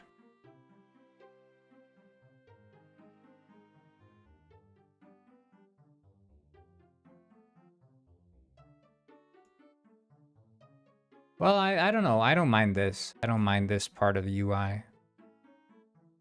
It's fun.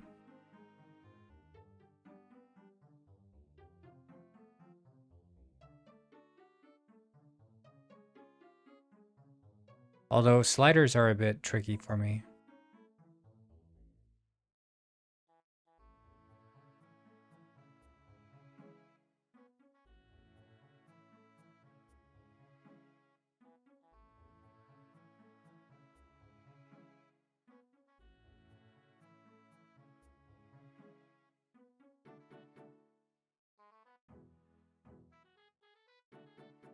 Man, I don't even know.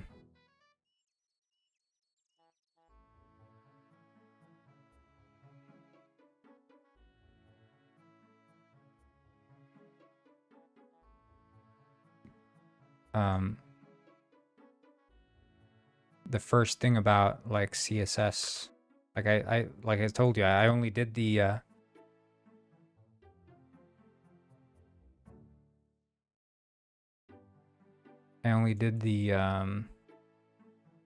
one course of what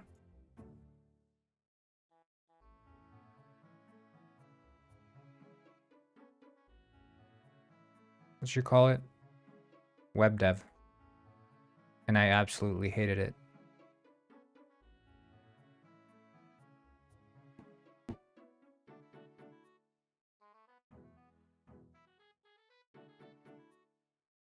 I'm scared what humane UI will do to me.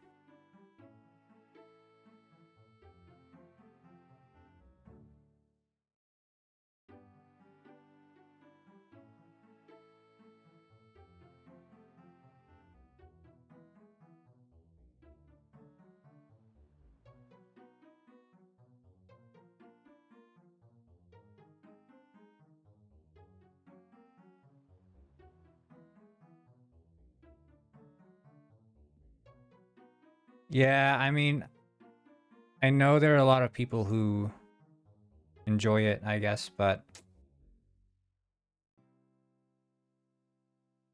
sort of just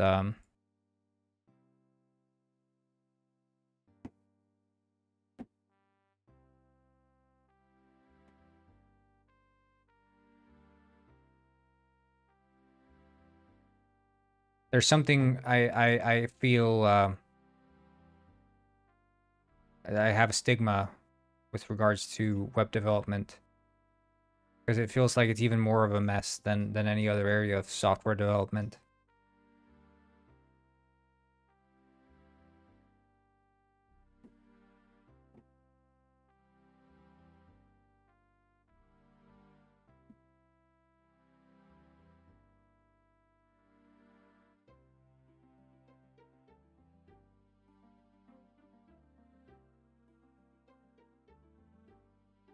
I guess, you know, CSS in vacuum is probably nice. I would assume.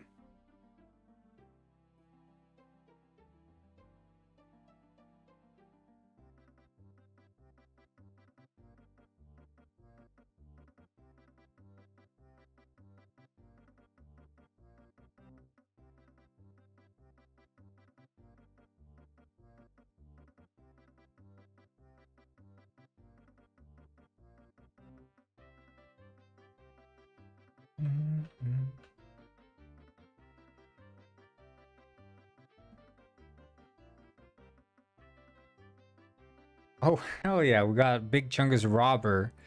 Thank you, Mega AI.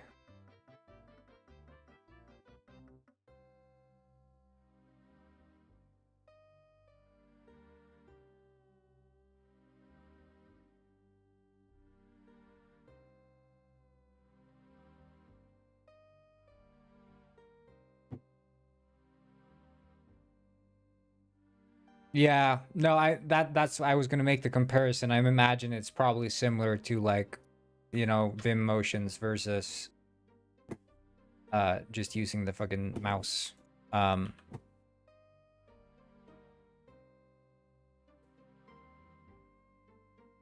and I mean I know you know during the course it was nice to see like the live changes on the website, like you change the font or the size of the first character or you know all these things like gradients and just have them like appear instantly, and you know, that's cool.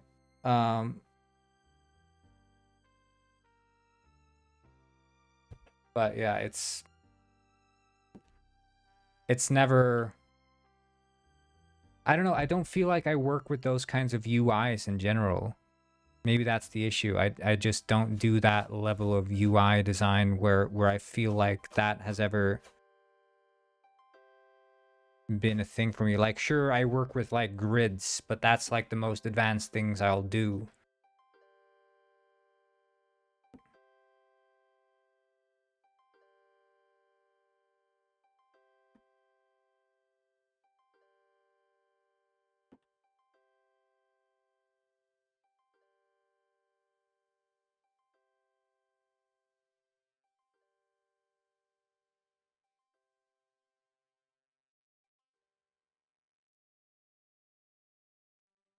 But I also, I don't know.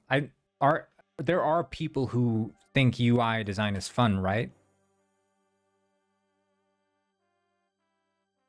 Like, I'm not, that's a thing. Because that is not me. And I don't think becoming proficient in CSS would necessarily change that either.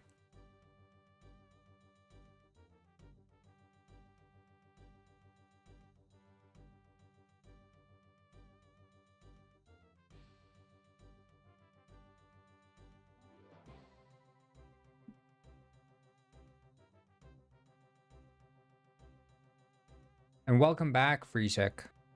Glad to have you here.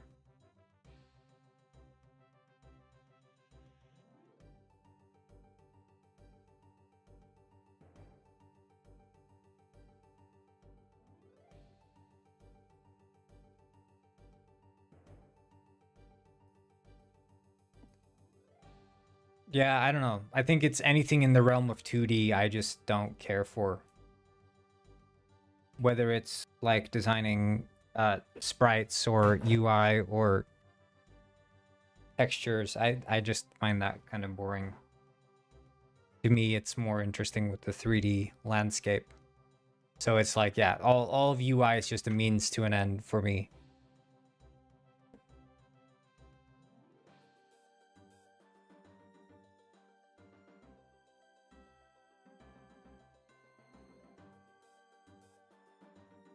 I wonder how I can change this layout a bit.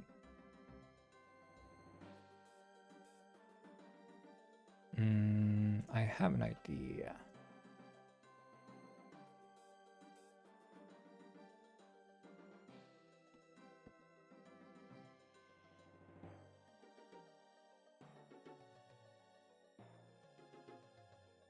I'm gonna keep the animations. Yeah, we're gonna see. Progress is going well. Ionut or Lonut, Lonut. I don't know if it's an I or low nut. But yeah, I'm gonna keep the animations for now. I'm gonna make them more advanced. I set up this basically like frequency analysis to detect like emotions, but it sort of didn't go very well. I think I need to do a bit more fine tuning. I did it just this morning, which is why the stream was delayed, and also because I had to re-import a bunch of live maps. But yeah, it's analyzing the frequency of my microphone to detect like how excited I am, but it's supposed to like raise the arms a bit more when I'm like more, yeah. You see, they go up a little bit more when I'm higher pitched, but it's not perfect. And I want there to be a bit more motion in them. Like right now, they sort of bounce up and down, but we'll see if maybe I can have them like swimming side to side as well.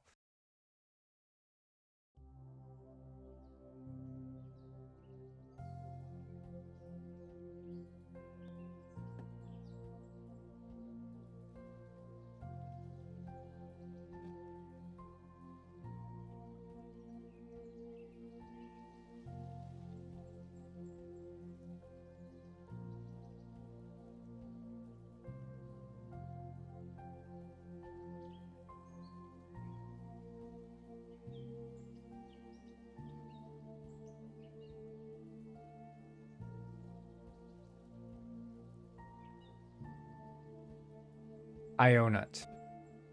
How do you create the 3D models for the game? I use Blender. Yeah. It's Blender all the way, dude.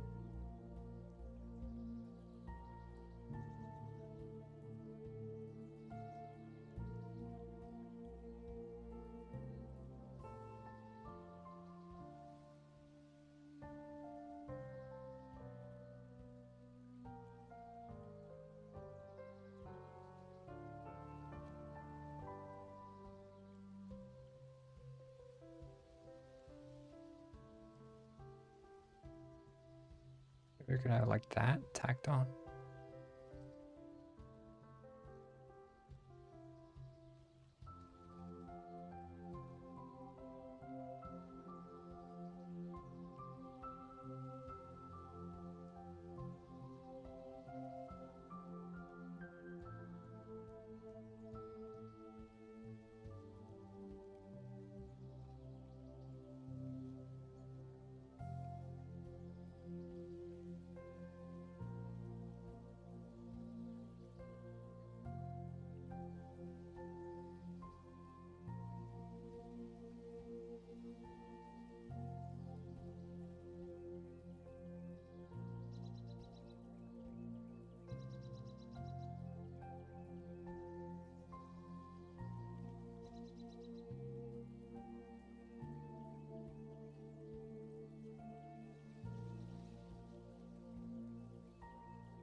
Yeah, you know it's gonna be a lot of work experience required.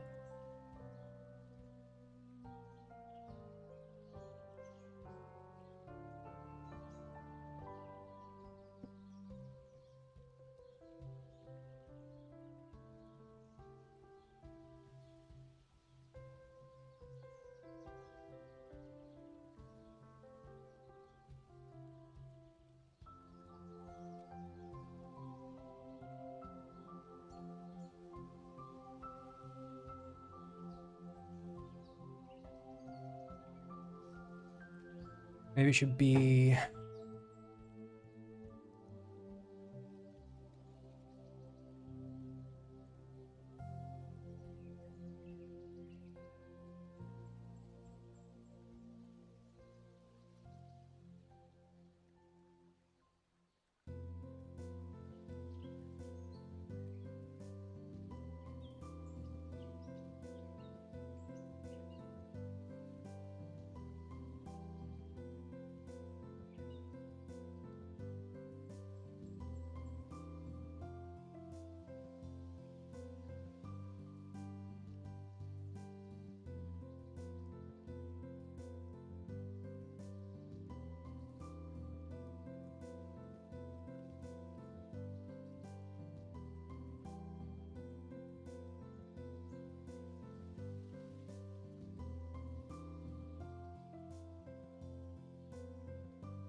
Guess we can just do...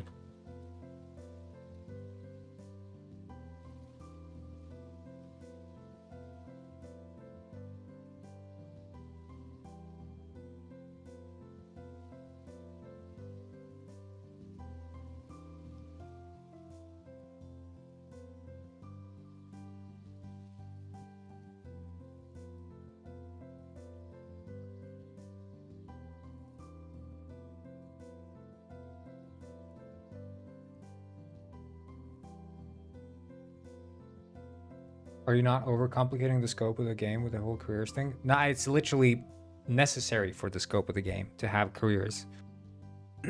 Without it, the entire game falls flat. Like, the concept of the game is essentially a life simulator.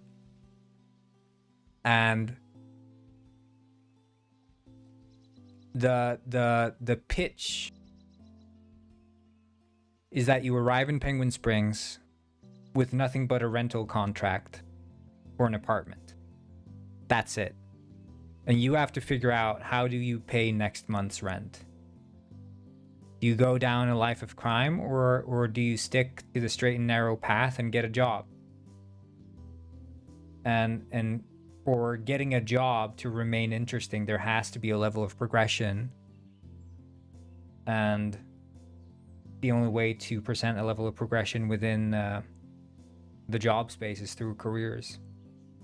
Because otherwise it ends up being, you know, a Roblox game where you go and work for the pizzeria and you're just doing the same thing over and over and over and over again.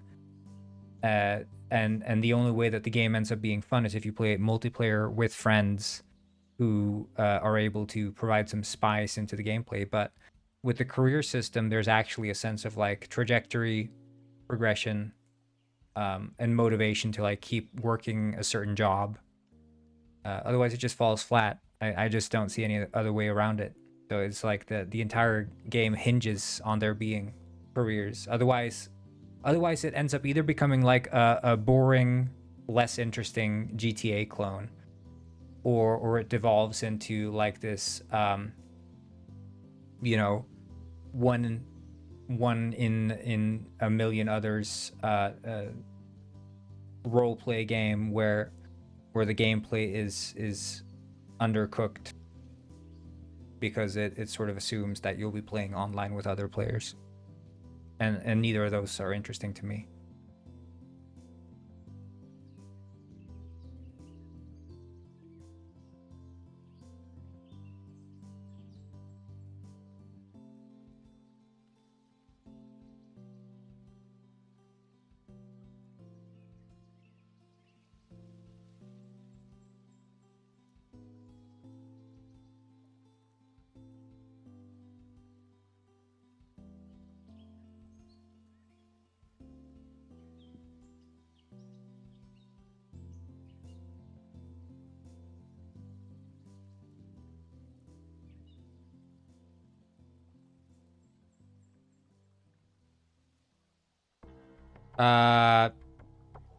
No, but I mean, I wasn't trying to be done with the police feature either, so.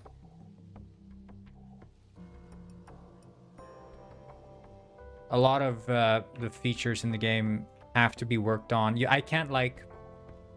What many games can do is they can create what's called like a vertical slice, where you can just finish a specific feature and then say, hey, this feature works now, it's good, it's done. But that doesn't really work in this game because all the systems are interacting. You know, if you imagine like Dwarf Fortress, not to compare myself to Dwarf Fortress because that game is insane on the levels of simulations it does, but you can't just implement, you know, I don't know, you can't just implement mining in Dwarf Fortress and say, hey, well, it's done now, because mining is so commingled with everything else that like figuring out when it's done is like impossible unless you set up all the other things. So it's, the entire game is moving forward as a monolith all at once, sort of.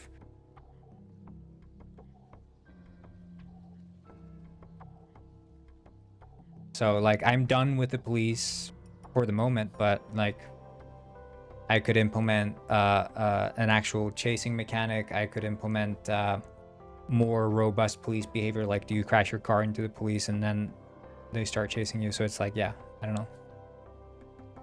It's a broad question whether or not I'm done.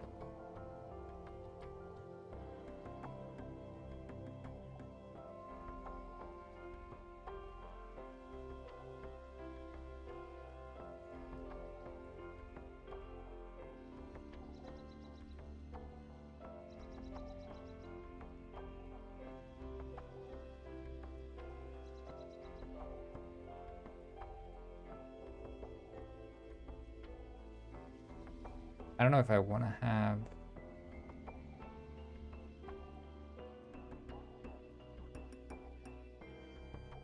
Maybe it's just level.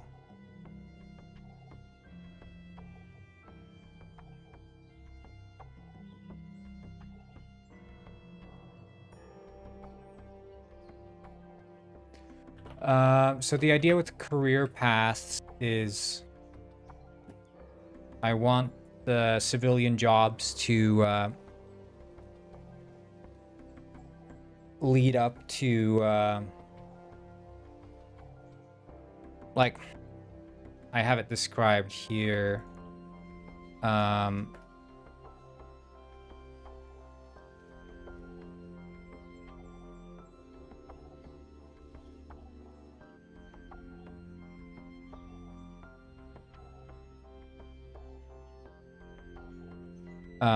The idea is that every sort of job you can get, unless it's a small scale job, you know, I'm gonna have like these one-off jobs that don't partake in the career system, but like assuming they are part of the career system, if you're like a taxi driver, when you get the job first, you start out as a level 1 taxi driver. Of course, there's a requirement to get the job in the first place, which is having a driver's license. But then when you actually have the job, you'll need to attain work experience in order to get a promotion. And as you're just doing the job, delivering people, you get work experience. And when you hit the maximum here for work experience, it checks, have you met the requirements? So maybe for some jobs, it could be like, I don't know, complete X amount of tasks. Although I imagine that would maybe be captured by like just working the job and getting the experience. So let's ignore that. But maybe let's say it's more concrete things like specific licenses or whatever. That would be part of the requirement. But maybe it could also just be like have the job for a week. Maybe just, you know, the amount of time you need to have had the job. But I digress. If you meet the requirements and your experience is full, then you can go back to your recruitment office and request a promotion. And then if the promotion goes through, you level up and you get a higher pay for that job.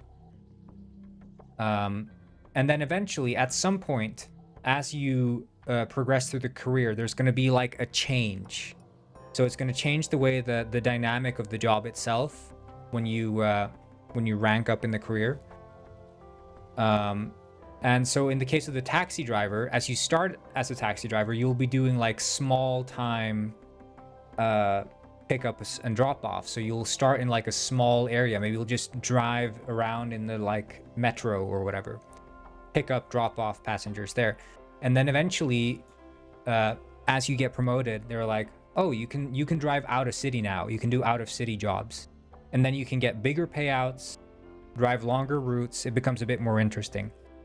And then eventually, as you progress as a taxi driver, maybe you end up becoming like a VIP taxi driver and you can do like VIP pickups or whatever. And then eventually, when you progress through the entire taxi driver career, maybe that will unlock your ability to now become like a pilot, a private pilot or whatever.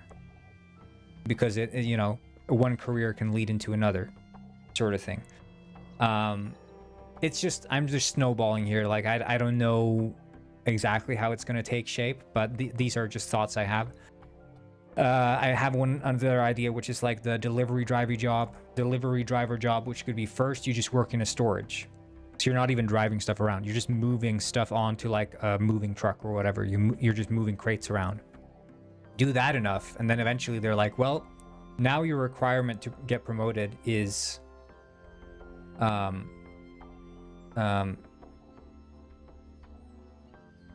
your next part is to get like a driver's license. So if you want to get promoted, you have full experience, but you can't get promoted because you don't have a driver's license yet. So you go get a driver's license, and then because you had the experience required from the storage room, you can now start being an actual delivery driver and drive around in a car with delivery goods. So that like completely changes the dynamic of that job, right?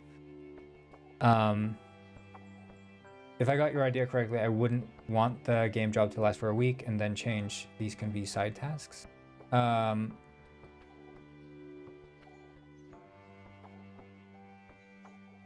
I'm not quite sure.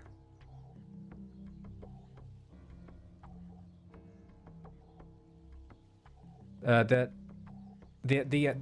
idea is like the game has an in-game time, right? So like the 1 week example was like if you drive as a taxi driver and you have full experience and you're waiting for your next promotion, maybe in a requirement could be like you must have had the job for 1 in-game week. Like that's just an example, but in general the requirements for like promotions are going to be like license tied. So it could be like you need a gun license, you need a truck license, you need a boat license, a driver's license, whatever.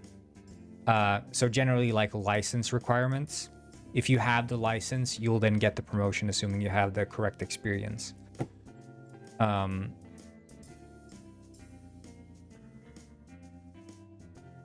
Yeah.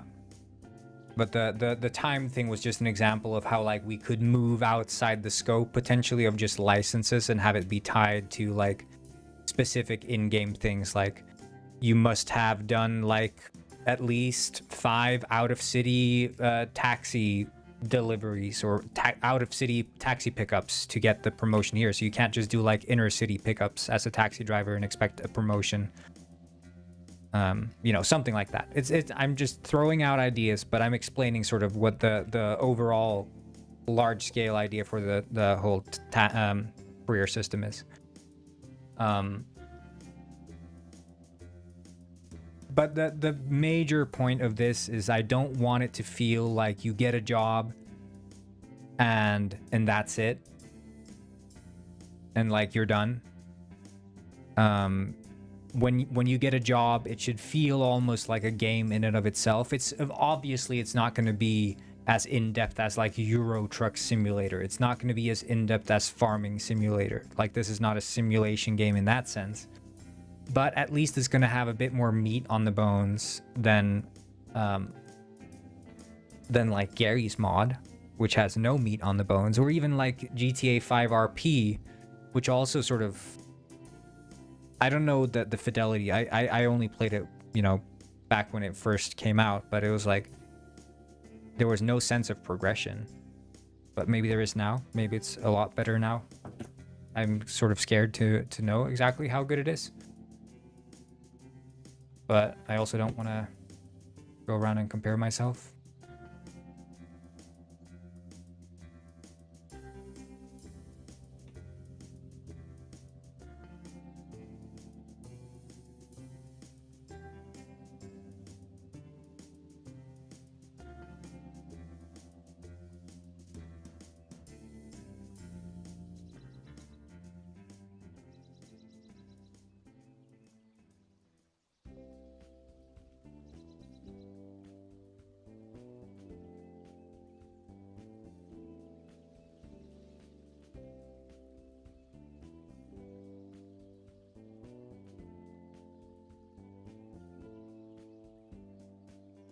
Gmod lives off mods. Yeah, well, it's in the name.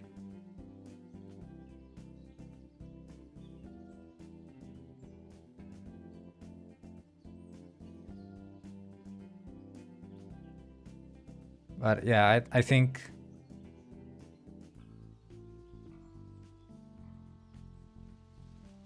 we'll see exactly what happens. I don't know. It's not a clear-cut game experience. That's the thing.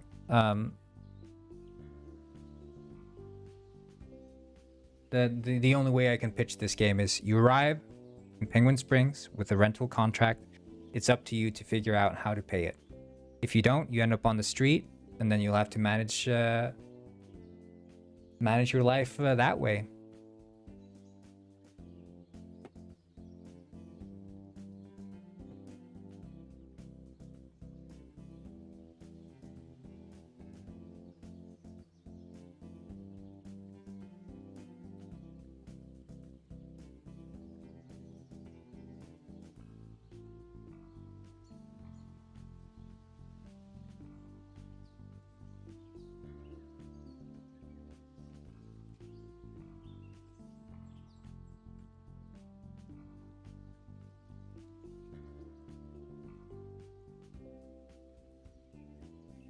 Yeah, I mean, you have this, and then you can imagine that you have like, oh, you need a bit more space, I think.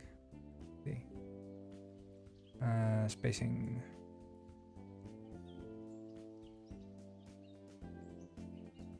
Like taxi driver could be, that's the career path, right? So you'd have the career path, which is the overarching name, and then you'd have a certain amount of career progress, which is there, and then requirements, you know, maybe there's none, and then you'd have like a rank title, inner city driver, you know, and that would define like, okay, there's your job, taxi driver, what experience you have, the requirements for promotion, your level, and what your rank title is. And then you can just collect careers like you collect Pokemon, and you level them up by working them. And that's sort of it. So, I mean, really, you know, if we're talking about like complicated systems, this is quite like a streamlined system, in my opinion. It's similar to how The Sims does it, really. You know, in The Sims, if you show up to work having met the conditions for a promotion, you get promoted. In this version, if you show up to work and fill up this experience bar and have all the requirements, you get a promotion. It's not much different. And I think it's probably a rewarding enough system. But I need to make this a scroll rect, I think.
Debugging compiler magic.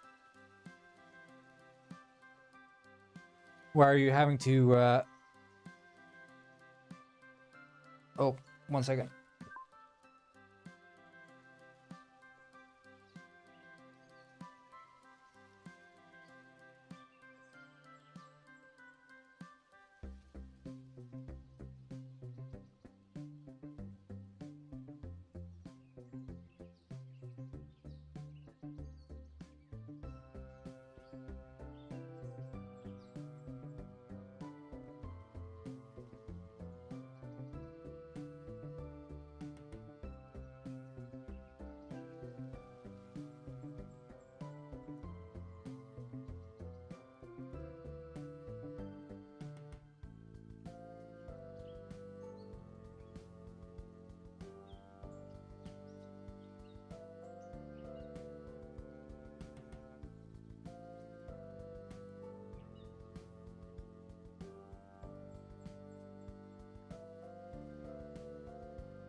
Just a second. I'm gonna be right back, guys. Hold on a little while.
Okay. Back. Let's look at this shit.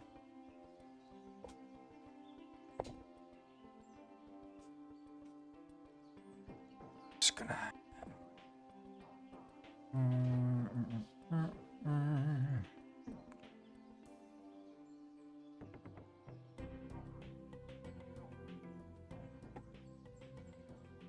Yeah, see you, First Spring Lord. Have a good one.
Through here is.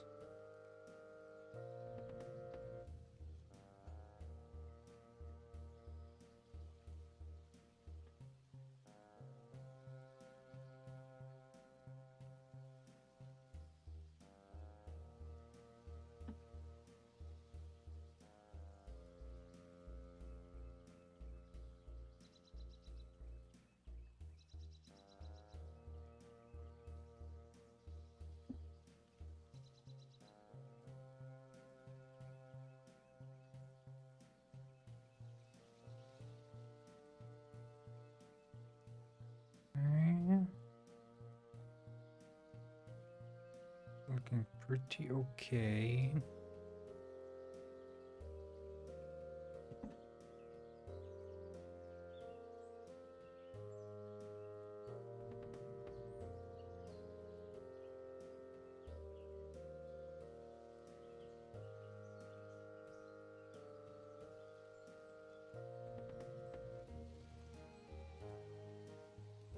Yeah, because that's the thing with the content is you need to scale this depending on the amount of stuff that's going to be in here.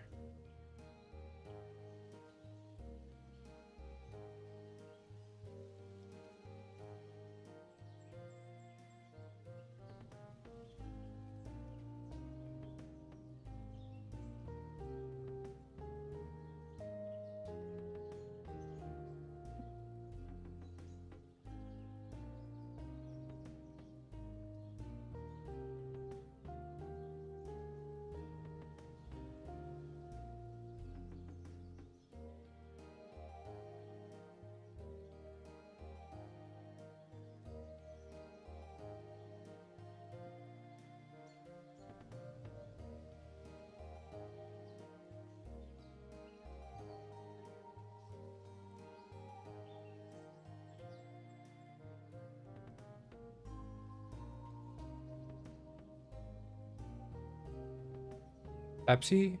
He was meowing just earlier. But he's good now.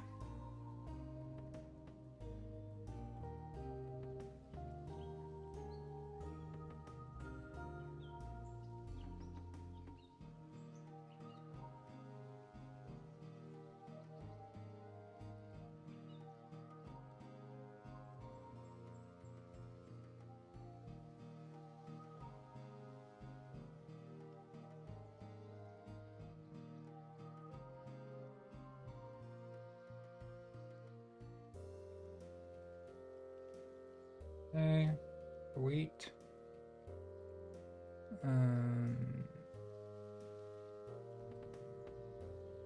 And then basically, I mean, the scale of the content, I guess, is essentially the amount of elements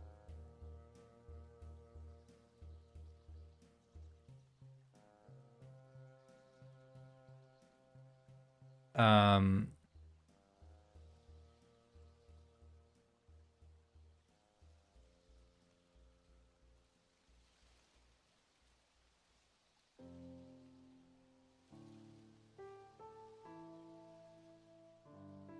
I guess we can use this. Yeah, we can use that.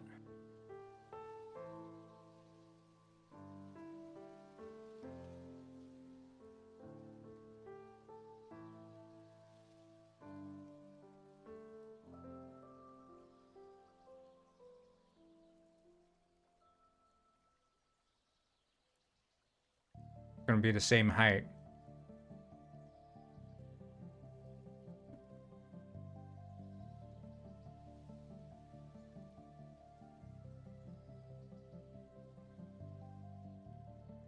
Well, we only have to set one of them if we have it fill up like that, yeah. Because then if we scale that, the grid scales as well. So the height of the content.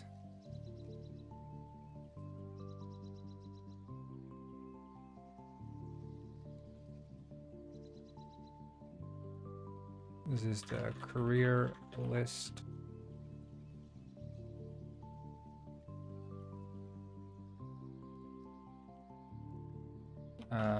Career. What's the career UI manager?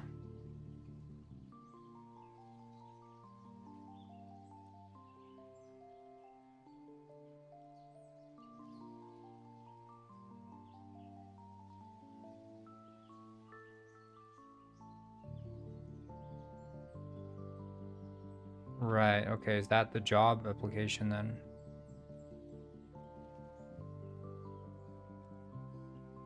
No, oh, that's a career UI as in, right, the career overlays. Okay.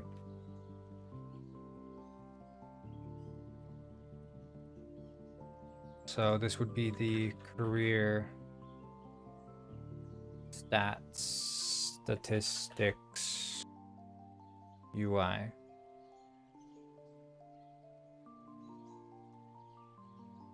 Man.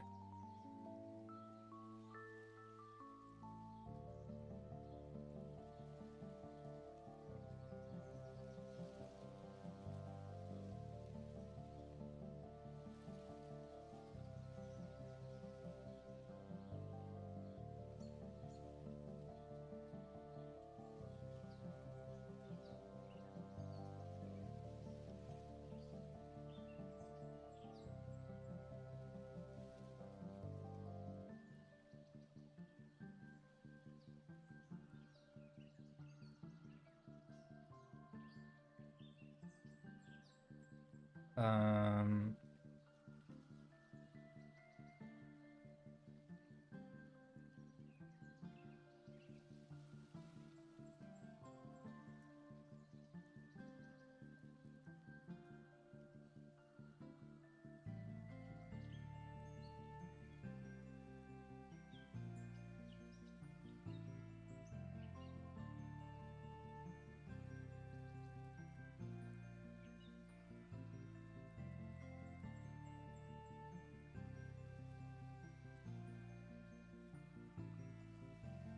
Sorry, I'm just fixing a thing here.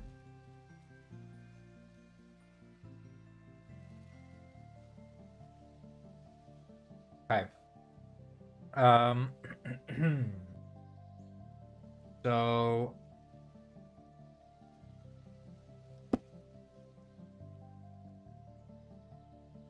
for the career statistics UI manager, we need to have the grid, which is it? What is it? Grid, like grid layout? Yeah. Which is public grid layout.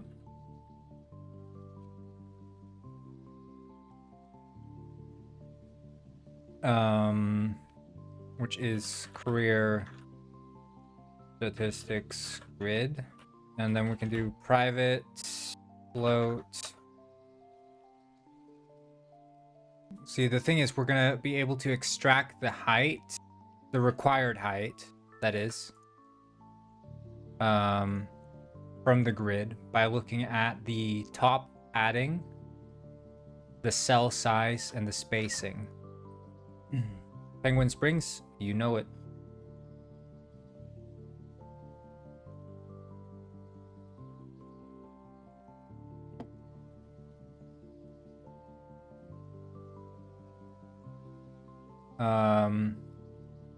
So let's think. We have anything new? Well, we're working on this career UI here, which is sort of in progress. Trying to figure out a good way to render UI for careers.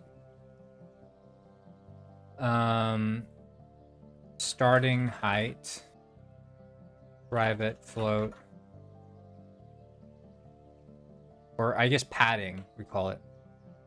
Padding. So we need the yeah, robber penguin career. So we'd have the padding is by default. And then you'd have basically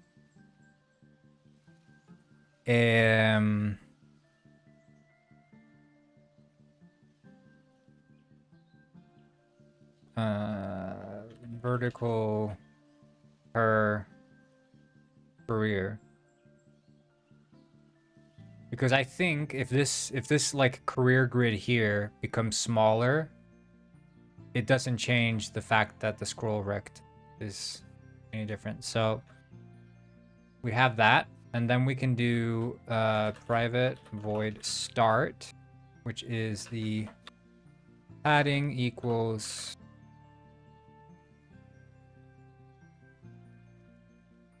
how do you get the cell layout dot no how do you get the padding? The M padding. Okay, so it's hidden.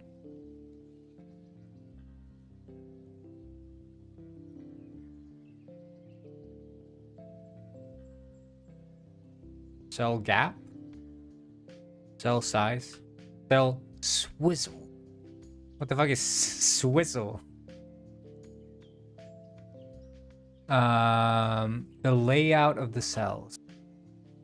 Yeah, that's an enum. Grid layout group. Is that what is wrong? Grid layout group. Ah, yes, Humane UI is doing all that. Ah. Guys, go check out Humane UI. Padding is not hidden, by the way. I was wrong. I was using grid layout when I was supposed to use grid layout group. My bad.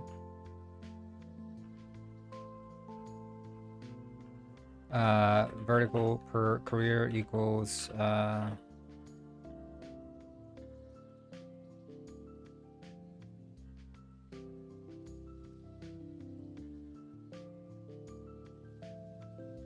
spacing dot y plus. I was supposed to use Humane UI. All my homies use Humane UI.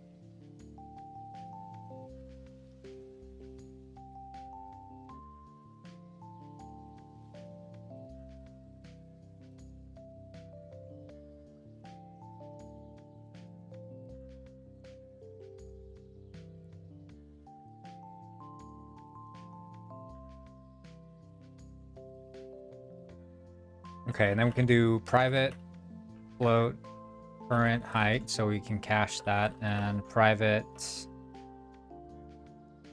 I think we're probably good with that. We just cache the height, and then we just need to see. Well, we have private int rendered careers. I mean, we could do this event based, but I think just comparing an integer is generally quite fine. If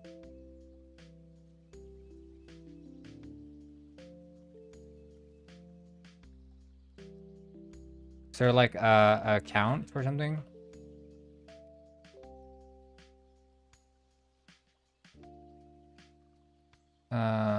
Child alignment. I just want to see the amount of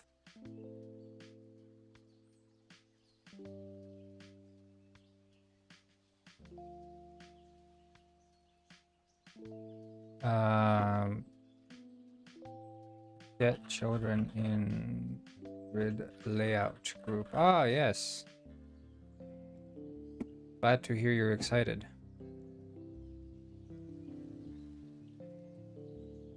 You have to access it through the transform. Okay, well, we can just cache that as well then. I don't think you need to. I think since Unity 6, they started caching like get components apparently, so it's not even that slow anymore. So I think just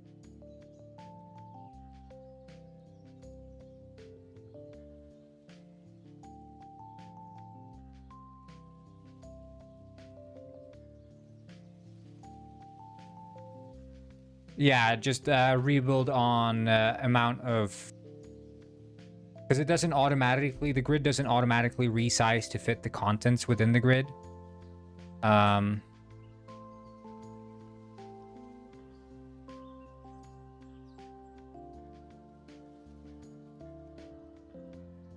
Hey, glad to hear it, Gunhasis.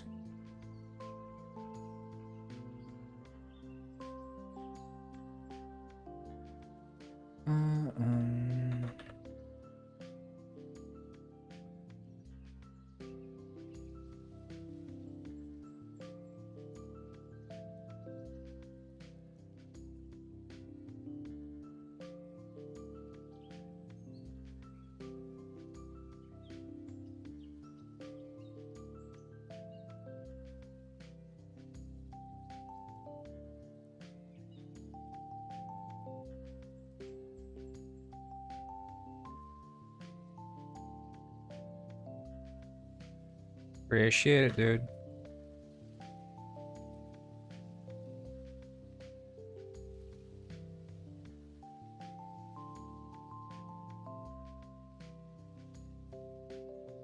Is there on transform children changed?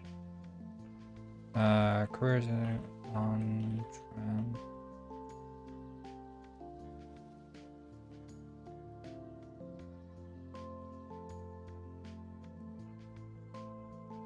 Where's the on transform children changed?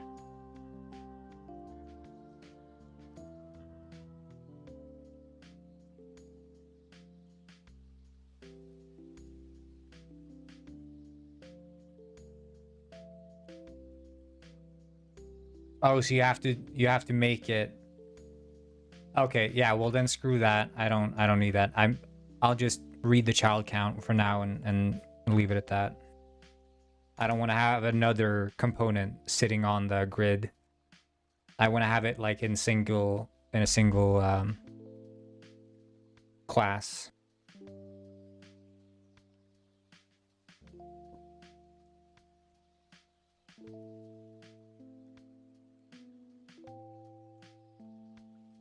Yeah, it's sitting on the top level like manager.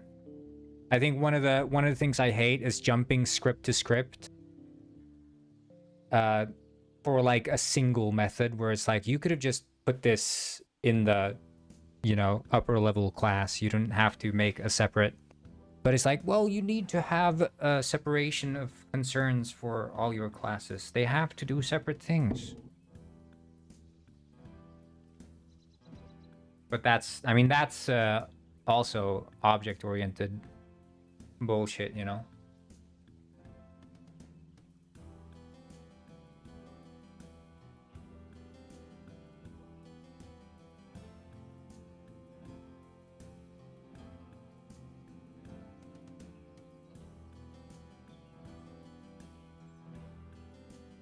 Yeah.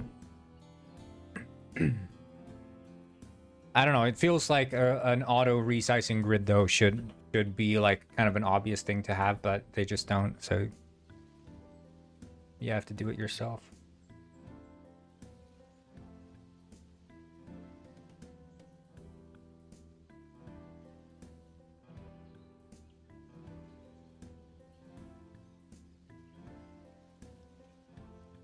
But it's the anchored position. I need to access this. M size delta, right?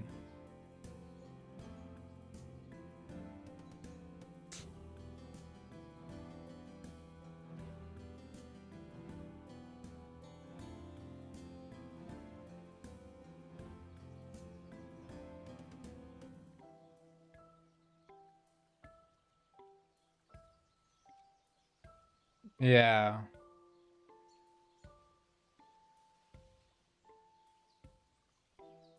Yeah, it becomes a lot of variables when you're dealing with UI. But I mean it's sort of like, I mean, UI is sort of cascading by design. Like it's all about hierarchies in UI, whether you're talking about overlay or like responsibilities and everything. It's very hierarchical, far more than like a game.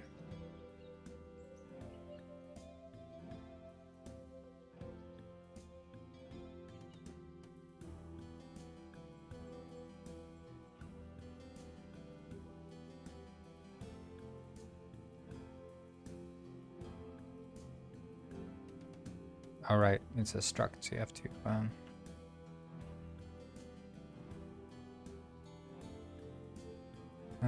and then we need to set it as well.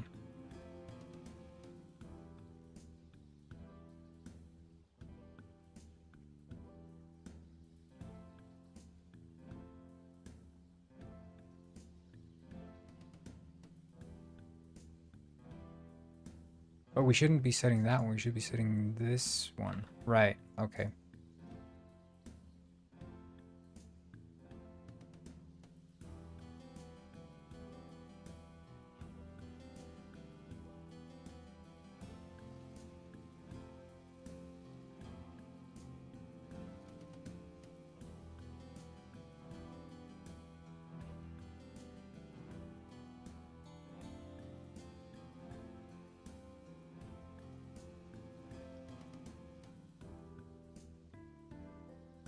Yeah.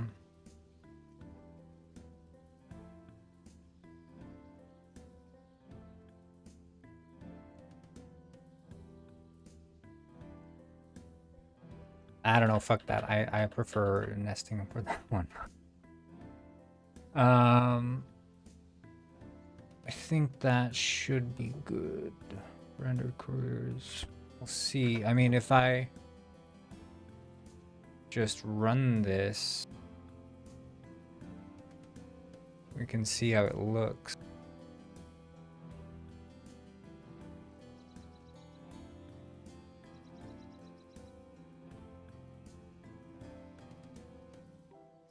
I don't know. It's just all these sort of concerns you have shows like how little I relate to any sort of concerns or complaints that anyone has with UI. Because for me, I've just never cared about UI at all. But maybe I should care about it more. I don't know. It's never been I just get it over and done with, and then bye bye. I try not to delve too deep in it. My UI looks like shit. Yeah, it's available on the Apple smartphone and iPhone. Yeah.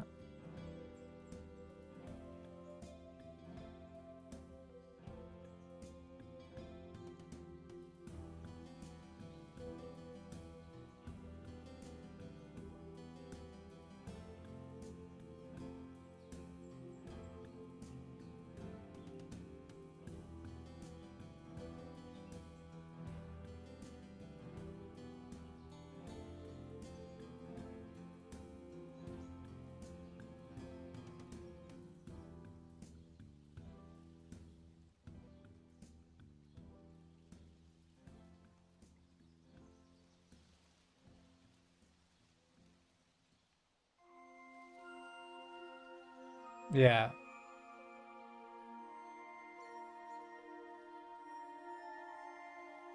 No, I think that's the thing. It is probably, and I mean,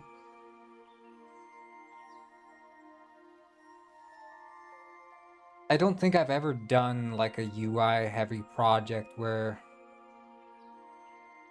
I don't do any fancy animations or I don't do any fancy triggered events, and like yeah, I do like grids occasionally. That's as advanced as I'll go.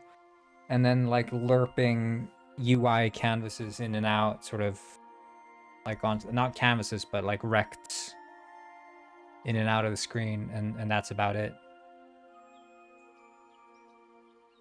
So I don't like have any grievances, but I also don't know the you know, how it could be.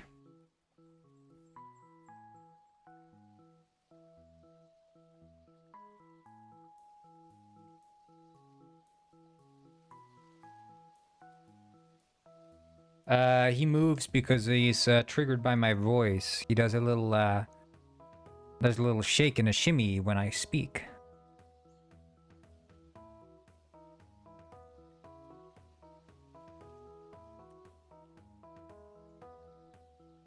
Just like in real life.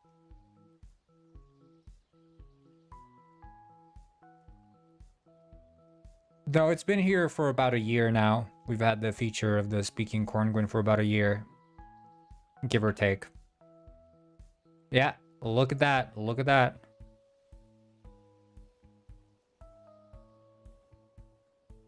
Well, of course it's not scrolling, but you know, you get the idea. It's at least... Maybe we can move the grid up.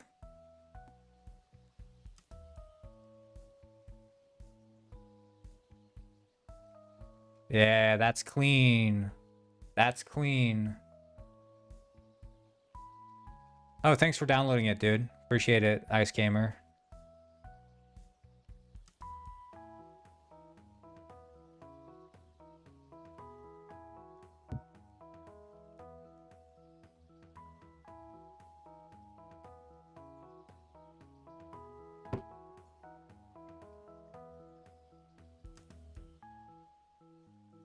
Right, sweet. So we can add careers now. We just need to...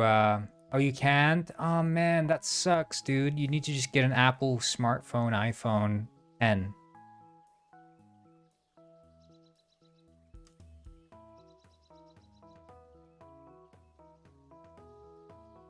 Yeah, I've heard the performance is horrible, but I guess also it's like because my UI is generally static, it's also generally okay. Isn't it like the big performance hits is when it's rebuilding the UI when you change things, right? Because it has to redraw the entire canvas or whatever.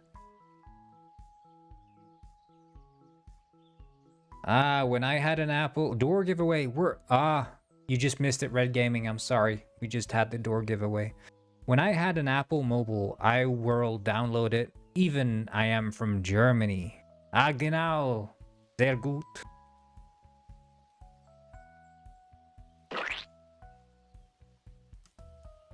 I mean, I get like these stutters. I get stutters on Mac OS from rebuilding the canvas. I don't get them on Windows. And I get them even when I'm not changing anything in the canvas, which is kind of weird. But that's only in the editor. In the actual build, it's smooth like butter, so... You know, what do I know?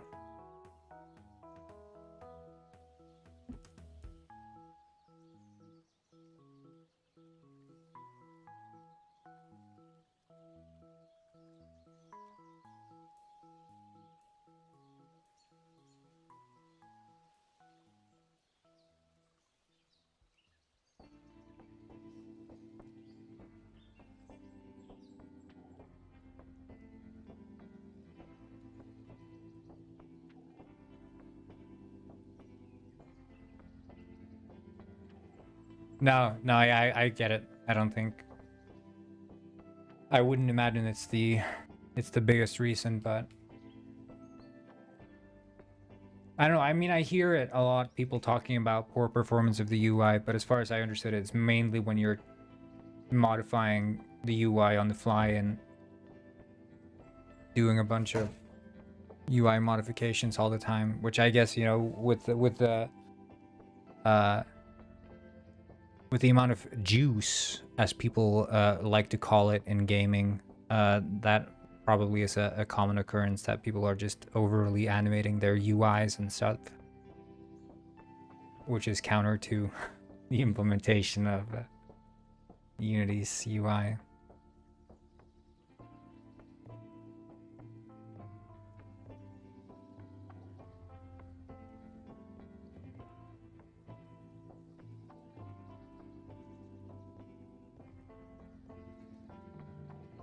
When I would have my own PC, could I download it there? Yeah, of course.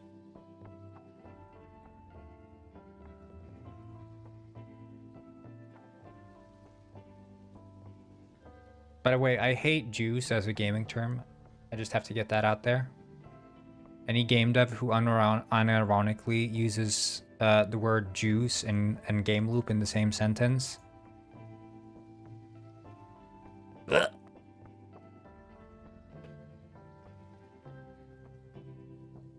Yeah, layout rebuilds. Yeah.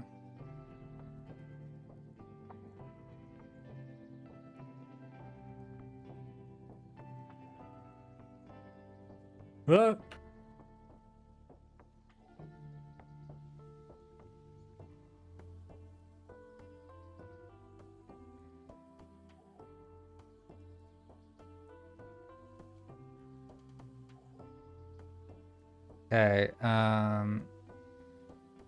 Well, the word juice, basically what it means is like ADHD brain features added to your game.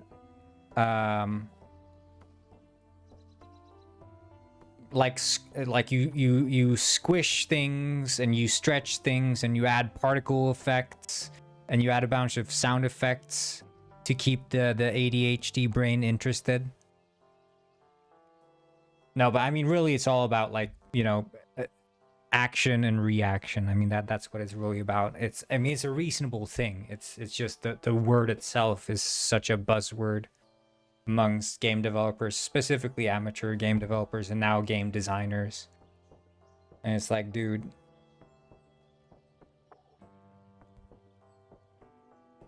and especially you go on like Unity forums or whatever, and it's like, your game needs a bit more juice. All right, buddy. All right.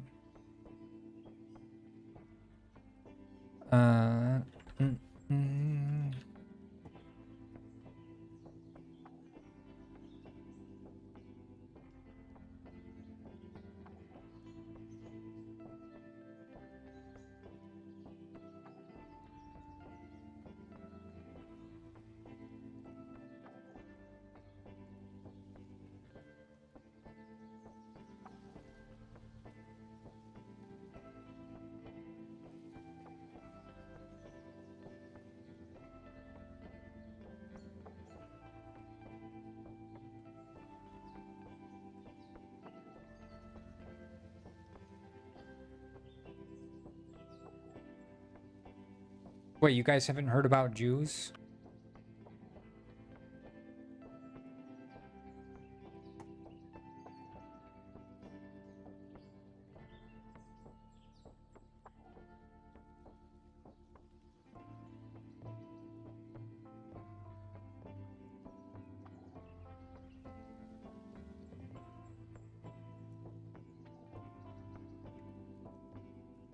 This is a juicified game. Let's see here.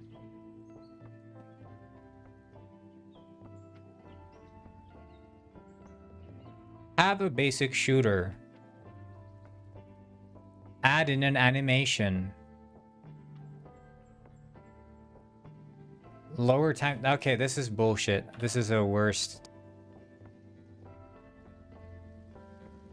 This is probably more like it. Let me show you. Let me show you.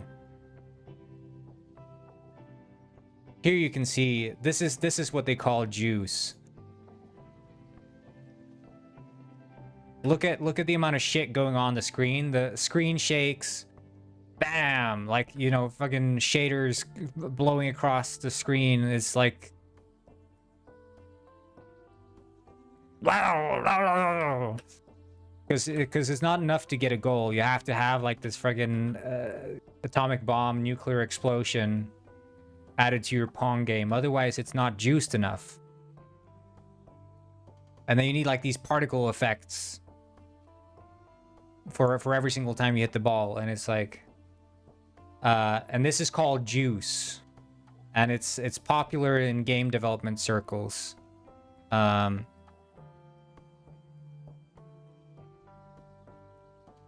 You know, it's a style over substance sort of thing, where you can, you know, you can make a basic game that generally has like, you know, screen shakes. Look at this, look at this. He's juiced the heck out of Breakout. It's like every single time it hits a brick, it shakes, and then there's particle effects and explosions. It's like, oh, this is so boring. Look at this. But I mean, the thing is, the game is the same. The game is the same. You haven't changed the gameplay. The game can be like this shitty ass, and now he's made the camera move along with the players because it's a bit more motion. It's like, oh, more shit's going on than two players moving a ball across like Pong style, you know? Now there's like, oh shit, particle effects.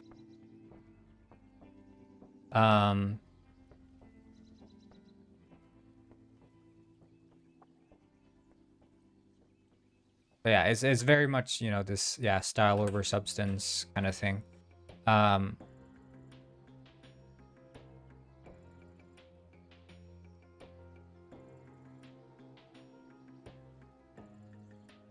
So this is what juice is, and then you get people talking about juice and game loops.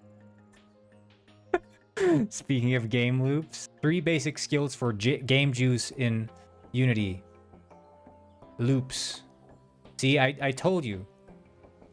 The same people who talk about game juice are the ones talking about gameplay loops.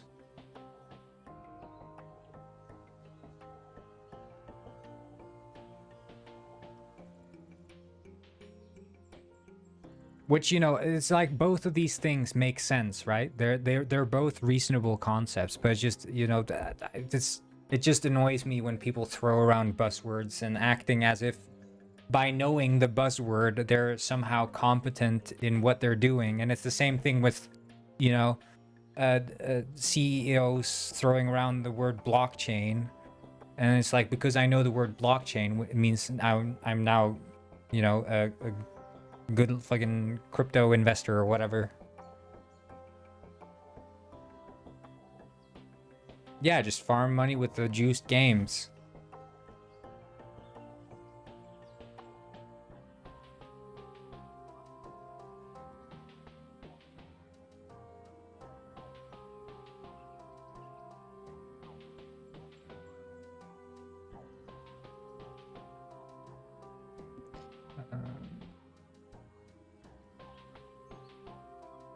I don't know. At the end of the day, I just don't care. I don't care.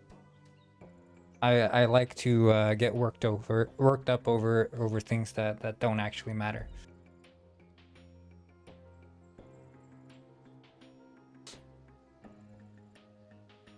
It's just a meme. Just a meme.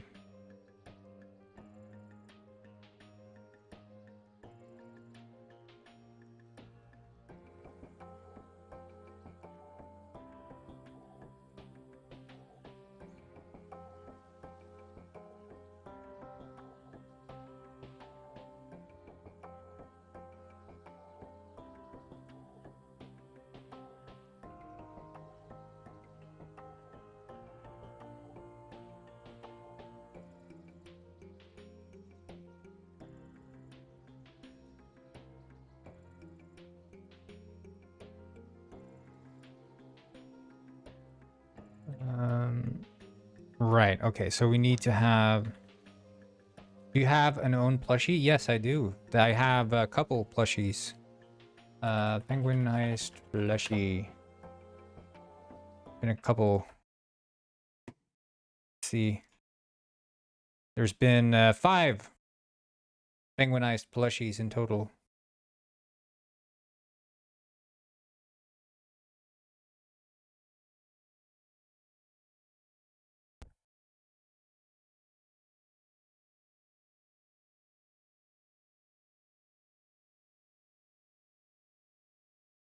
Penguinized, juiced. Yeah, we actually did add some. There's here's the thing. What previous developers would just call particle effects, or I don't know, just I don't know, design, people call juice. So like the fact that the screen flashes when you get detected, that's juice. The fact that there's like a exclamation mark appearing above the enemy in like Metal Gear Solid, that's juice.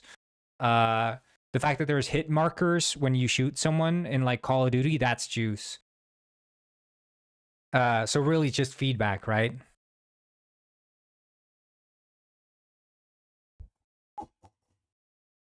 Um, and so you have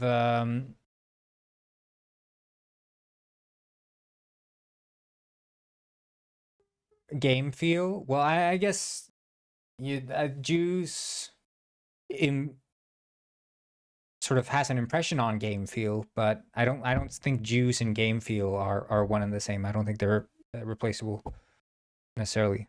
Um, like game feel would be how the character controller moves around and how the aiming goes and whatever. Well, that's the thing. It's like I don't think it's not about the term juice has been used to describe as a catch-all for feedback, but it's leaning more so towards the ADHD VFX. So like people think, oh, everything needs feedback, and not only does it need a feedback, it needs feedback amped up to 10. So like insane camera movements, insane explosive particle effects, insane sound effects.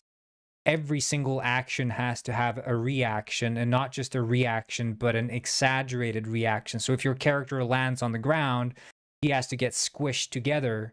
And then when he jumps, he has to like get squished together in the air. And it's like squish, pull, stretch, like everything turn up to 11.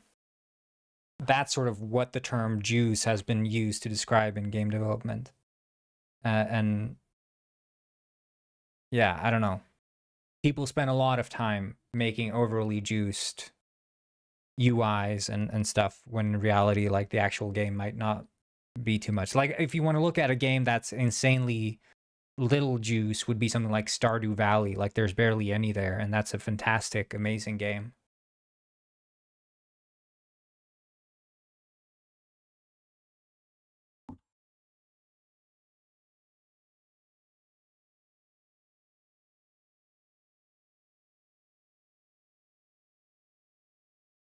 And of course, take any game from the 90s and there's like zero juice, like Fallout. Name any amount of juice in that game, there's none. Like there's this splat of blood when you kill an enemy. Minecraft, yeah. Minecraft has barely no juice. Like I would say that when you hit the block and it explodes, that would be fall within the category of juice, but it's not really not getting there. What are you doing on stream today, or just asking questions? Well, I'm working on a career UI right now. I'm just yapping a bit too much. But you can ask questions if you want.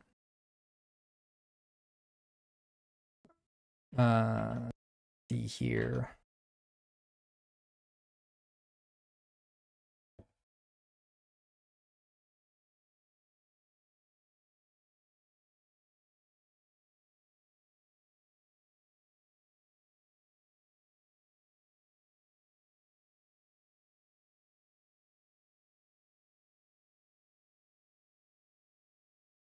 Um,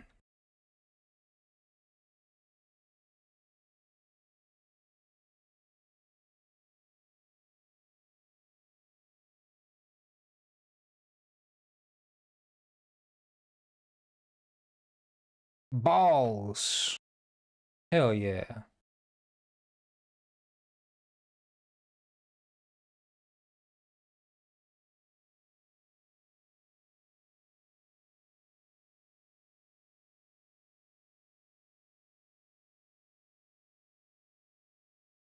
So title.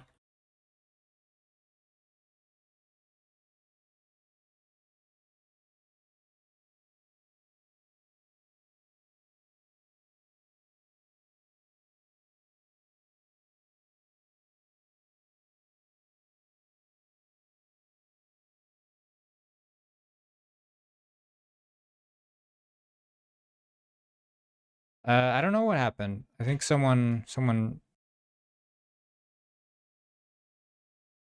changed it, I guess. I don't know.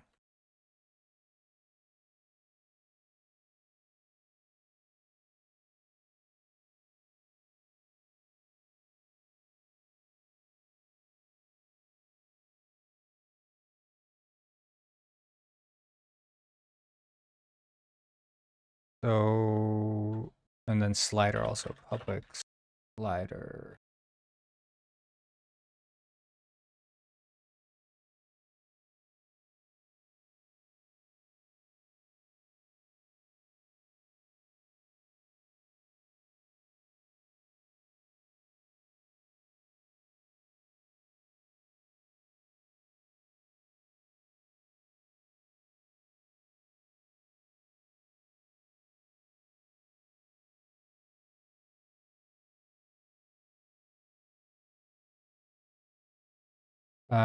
Okay, so we'd have these.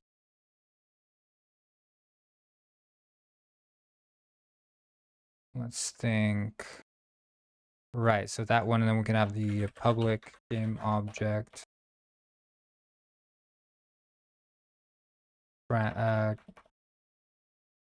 Career UI prefab. If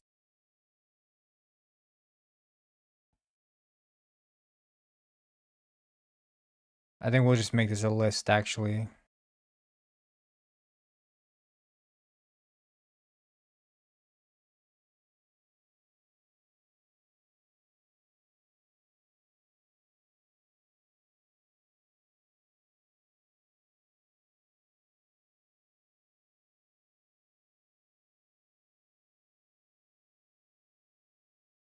Private and protected. Protected can still be accessed by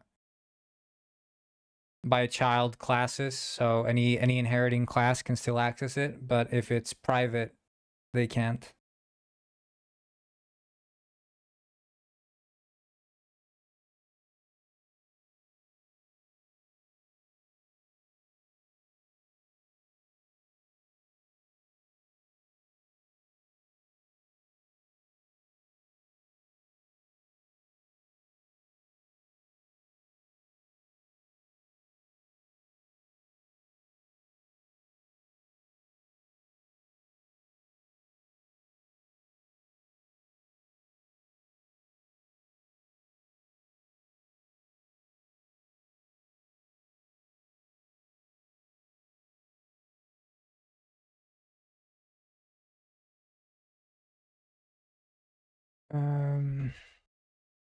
Let's see here.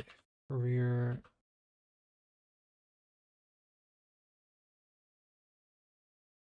That's no problem.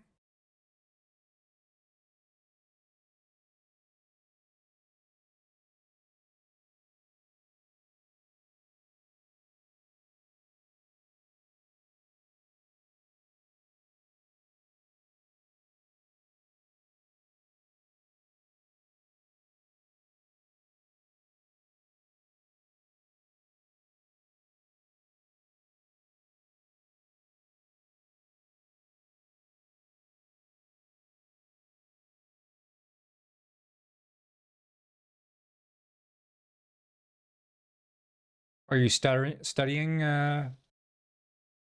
software dev or something? What YouTuber was your idol as a child? Robert Benfer. I would probably say I watched the most as a kid. The guy who made Clay World. He's kind of a weird guy. Kind of a funny guy.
Yeah, I was asking if you were studying computer, like software engineer or something.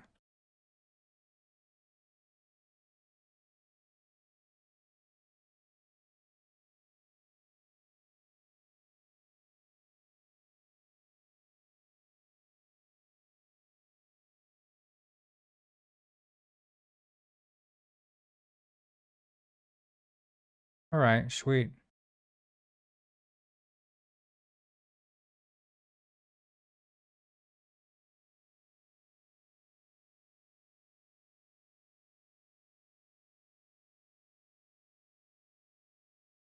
Nice.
Mm, wait, so let's try this macro here. Yank to the beginning of line. And then I think we can just paste, I guess. Right, it's Y yank and then we'll do 4. Hell yeah. Not that I needed to do this, I just wanted to try. Right. Oh, okay, sorry. This one is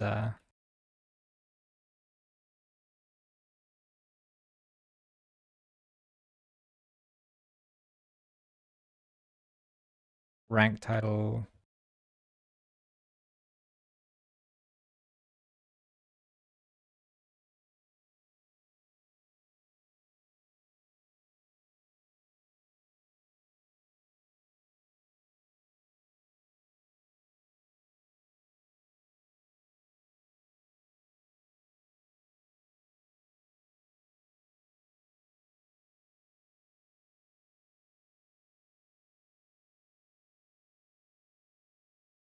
Oh, you're doing Unity. Okay, sweet.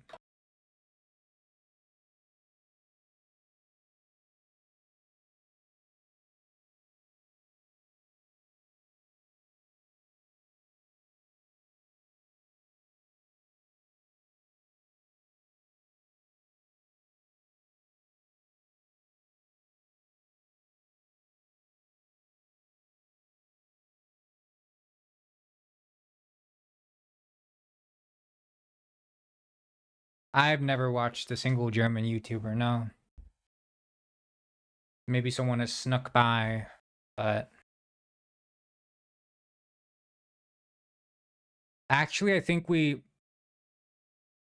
should do this. We can just delete this and then career UI object dot assign career,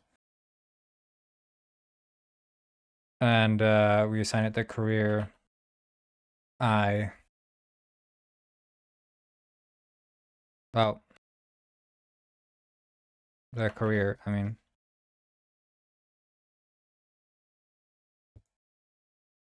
And then we can just paste that.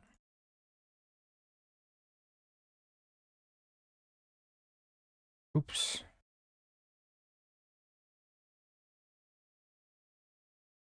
Oh. Rank title.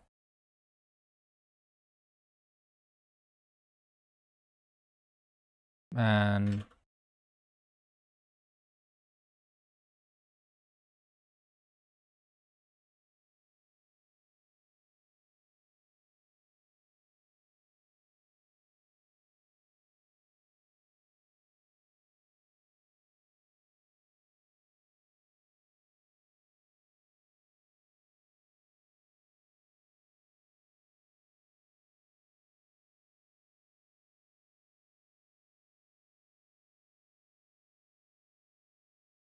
Oh.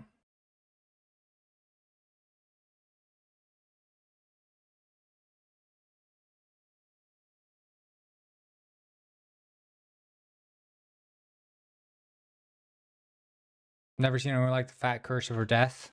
Yeah, the fat cursor is I'm trying to learn Vim motions, so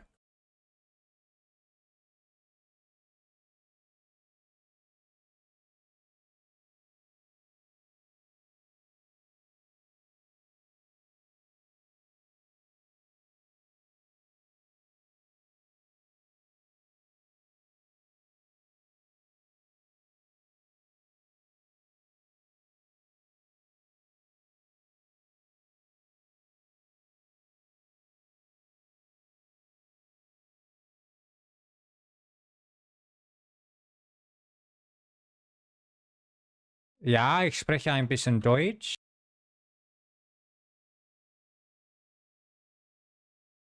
Muss ich etwas sagen?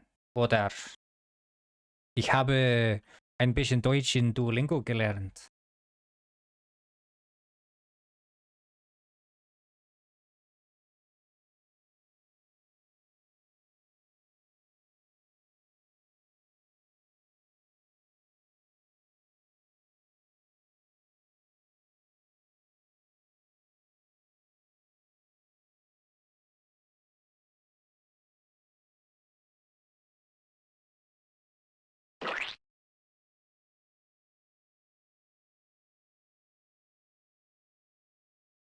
Sounds like someone from history already. Yeah.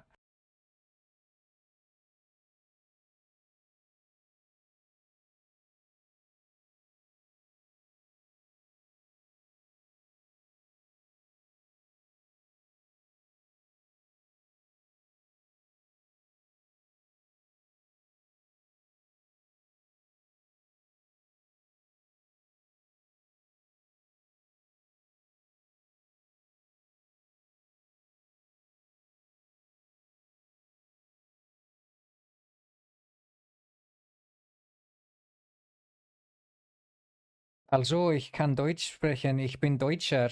Ja, genau. Sehr gut.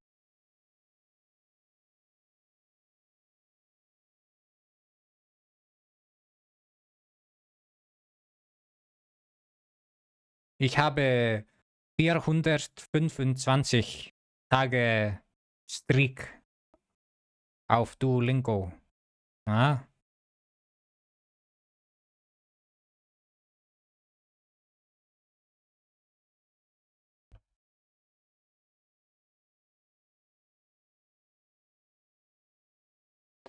okay.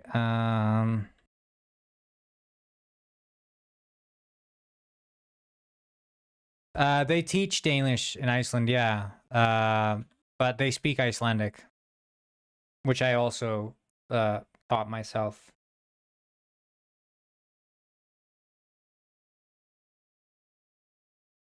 I moved here 2017, so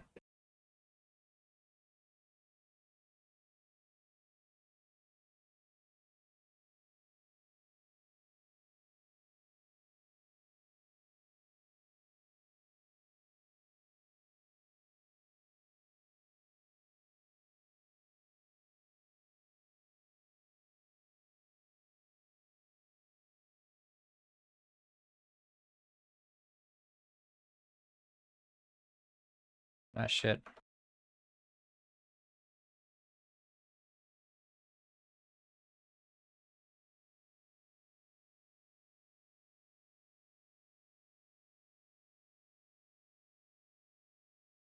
But why Iceland? I don't know, man. I just something appealing about it. I don't think there was any. I'm not Danish, no.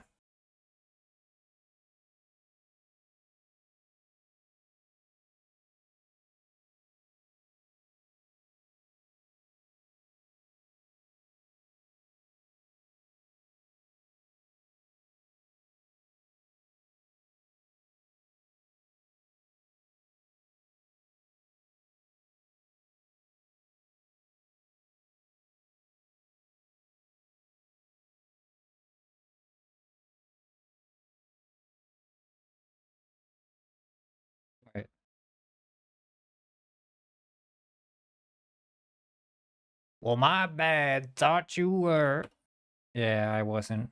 Good guess, though. Good guess.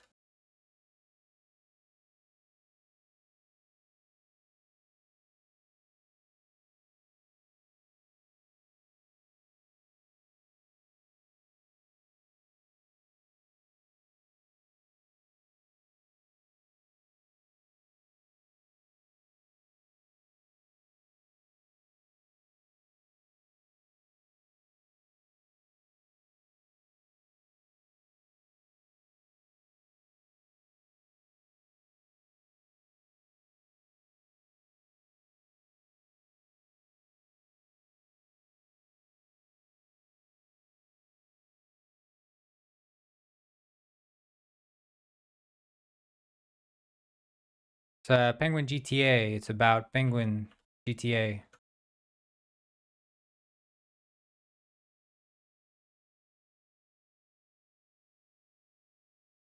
Und da Sie Deutsch verstehen und auch sprechen können, gehe ich davon aus, dass Sie Deutscher sind.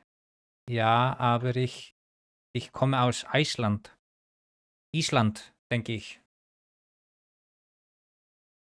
Ja, ich komme aus Island. Oder ich komme aus Schweden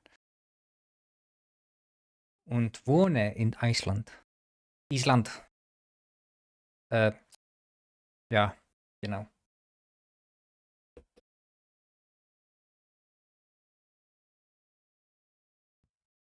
Iceland.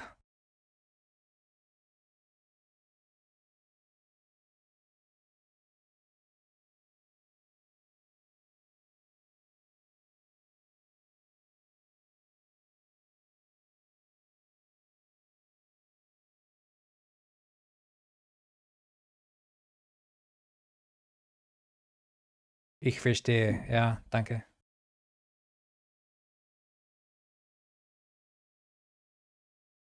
Okay.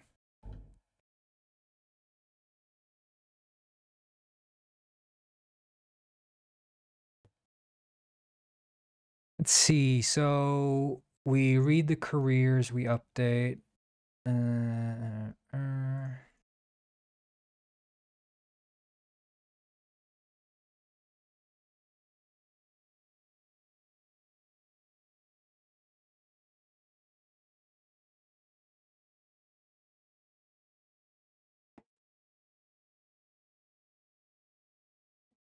Okay, sweet.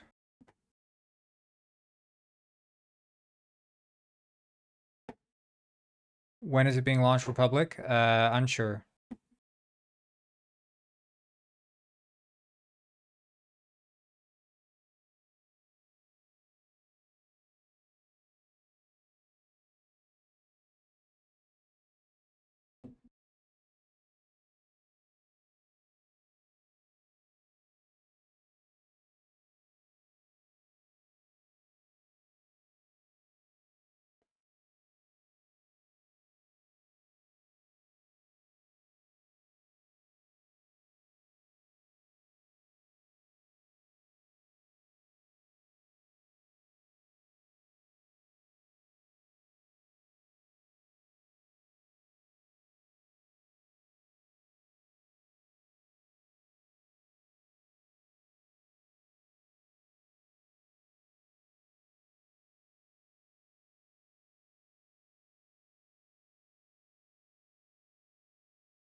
Yeah, I need to check that out.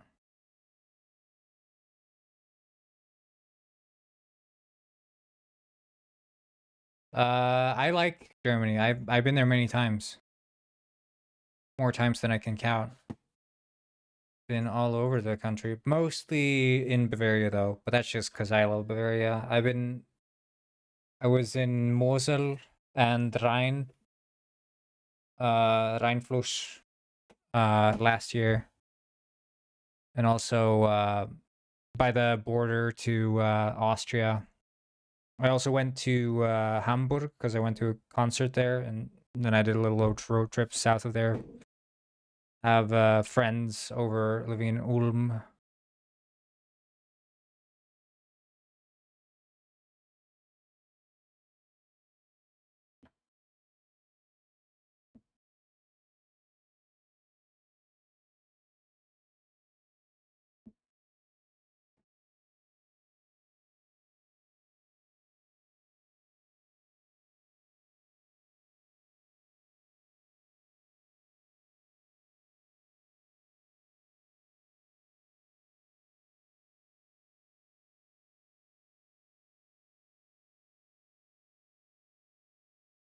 I've been in Karlsruhe as well. Yeah, I've been there.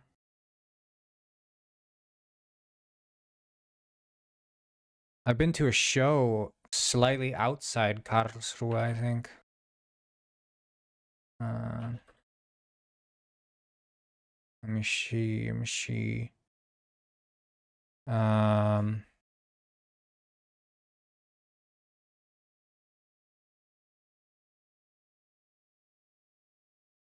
Right. Yeah, I've been to Heidelberg many times. I've been to Speyer as well.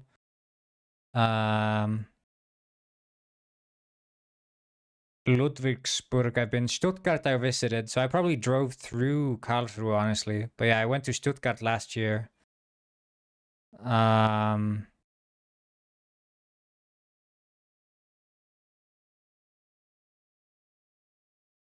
I've been to Koblenz. Koblenz, I went to a show.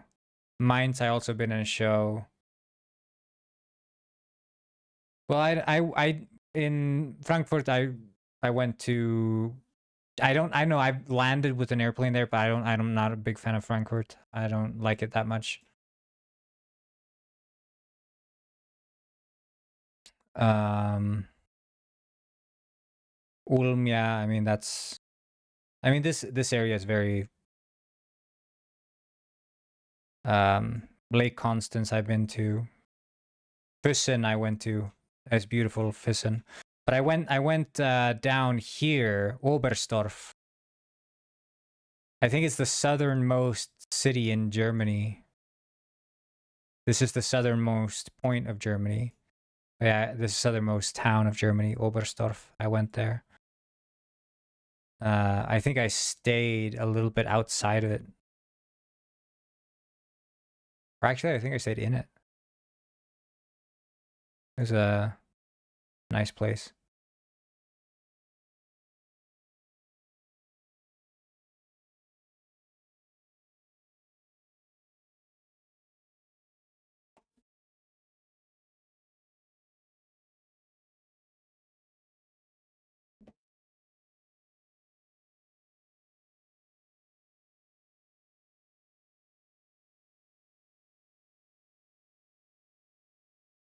Ah, shit, okay.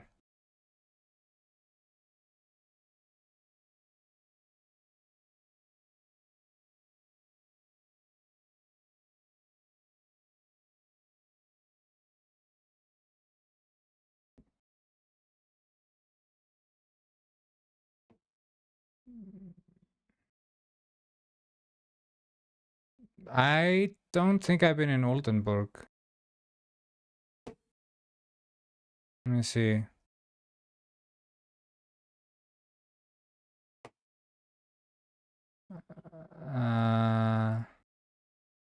I've been to Bremen, but I haven't been so much in this area.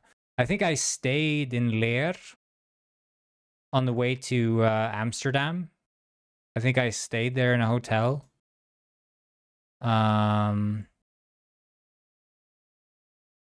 But I don't think I've been to Oldenburg.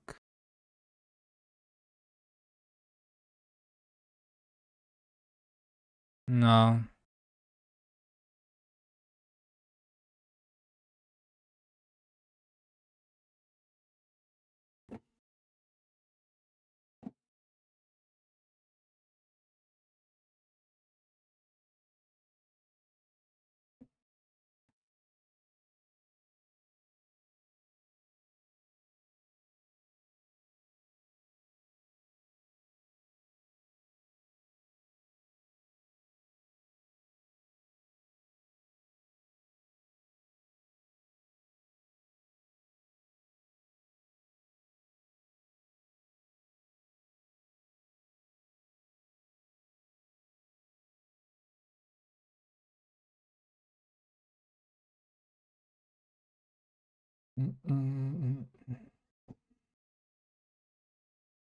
See, okay, I think it's pretty good now. Just need to hook this up to events of setting stuff on and off. So the back button here.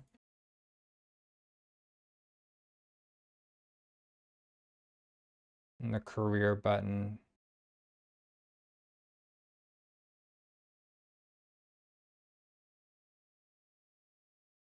Yeah, of course.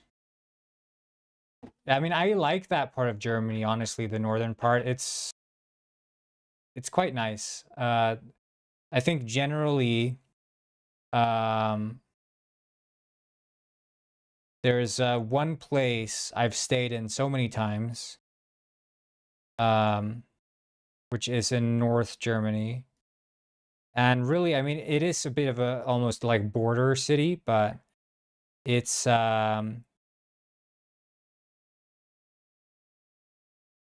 this one, Burgau Fährmann.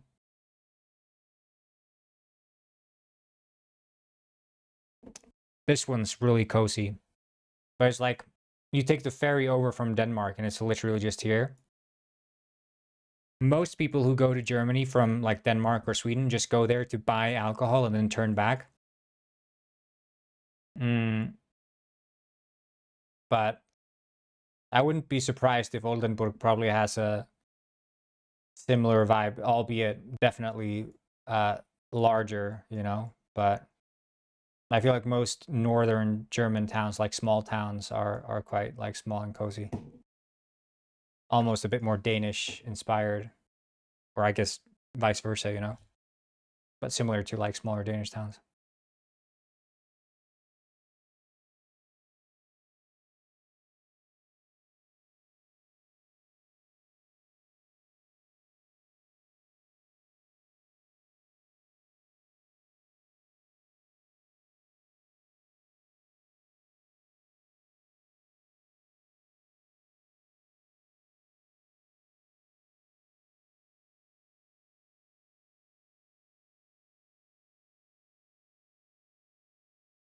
Yeah, well, that's what I'm saying. It's sort of like that's why people go there.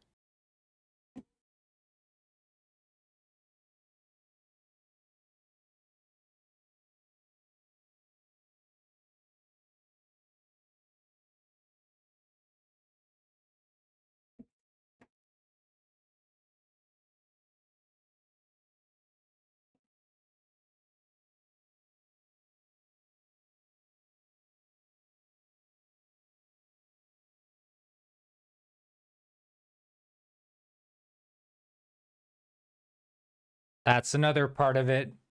That's another part of it.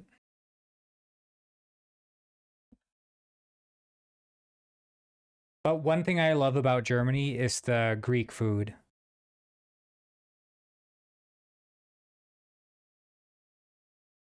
Yeah, exactly. I don't know. I want to like East Germany more, but it's like my general experience with East Germany has not been all too impressive, and I think it's in part, you know, I mean they still really haven't recovered from the sort of, I guess, east-west separation. You can sort of feel there's like an energy, a vibe there that's different from the west. But I was in right by Berlin. I was in this place. I forget what it's called, but it's really something with witches. I don't know. When I'm in Germany, I like just renting a car and just driving. And then, you know, when I'm like, oh, time to book a hotel for the day, and then I just find something and just stay there. That's my favorite way to travel Germany. I don't want to know where I'm going.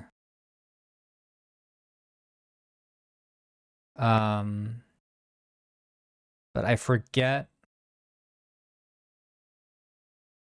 what this place was called. Vedelberg, that's what it's called. Or Quedlinburg. Could that be it? It's quite a bit away from. I could be. It was probably this.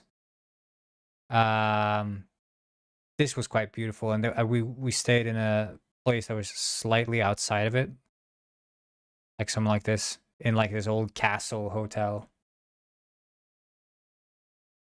But it's like that kind of, you know, spontaneous, oh, let's just find a hotel and stay. That culture doesn't really exist in like, you know, Iceland or Sweden either. It's sort of like, if you're going to go for a trip, you're going to plan ahead and you're going to plan well. But you go to Germany and every single village has like a family run hotel. It's so many hotels.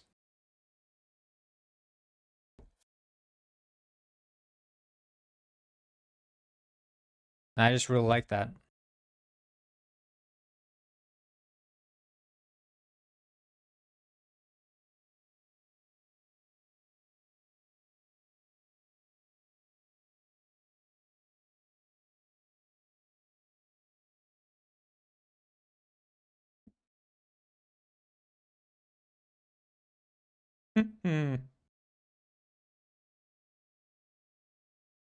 Where's Flensgard? Is that another border city?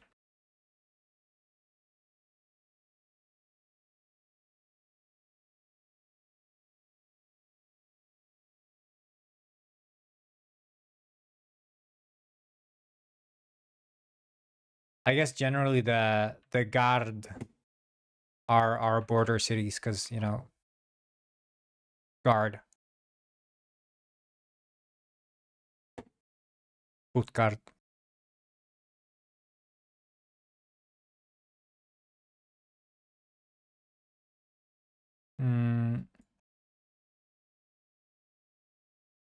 Hey, I think this should work. If I assign myself to the taxi job now, let's see if it shows up in the career UI. Because if so, we have a pretty good base because all the jobs are just struct, so we can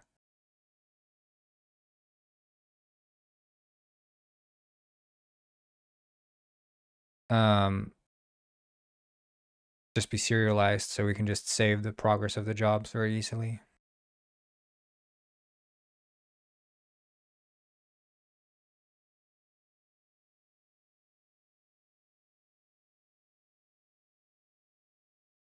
Ah, you're from Austria. Okay, cool. Yeah, I've been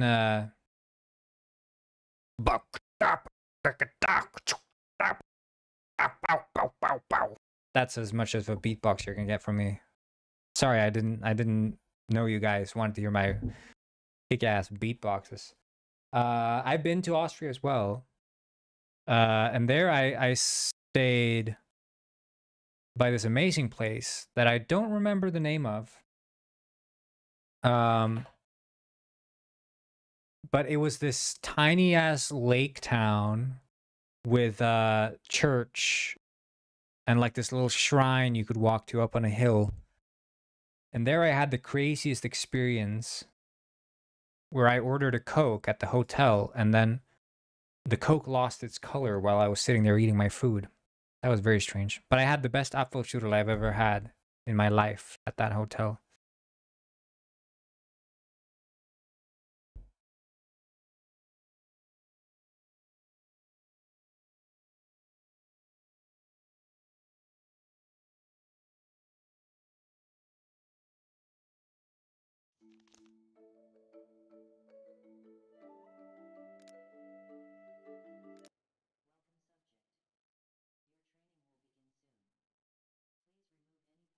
Greetings, Legionary.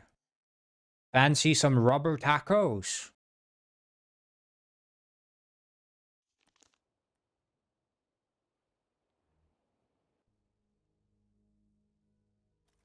Okay.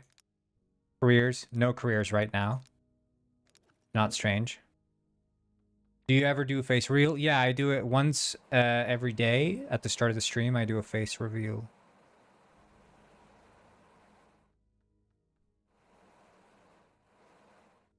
Okay, let's go get the taxi job, and we're gonna see if it shows up in our career.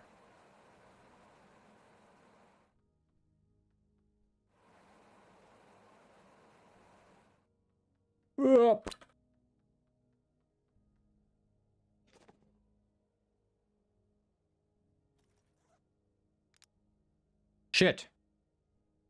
What's it doing down there? I mean, it's being added, but what's it doing down there? Ay, ay, ay, ay, ay. Okay.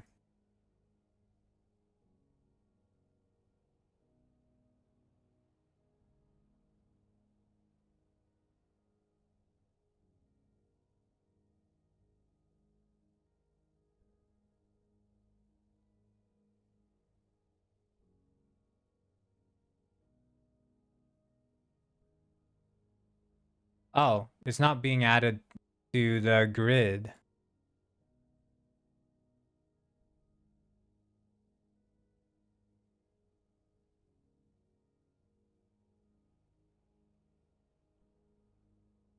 Yeah, I'll do a face reveal for $500, guys. Trust me.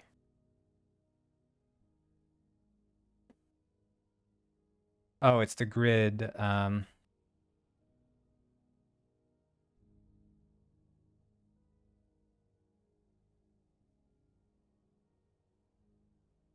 Okay. Kill myself. By the way, guys, we're doing a 50% off on face reveals, so $250 only today for a face reveal. Very cheap.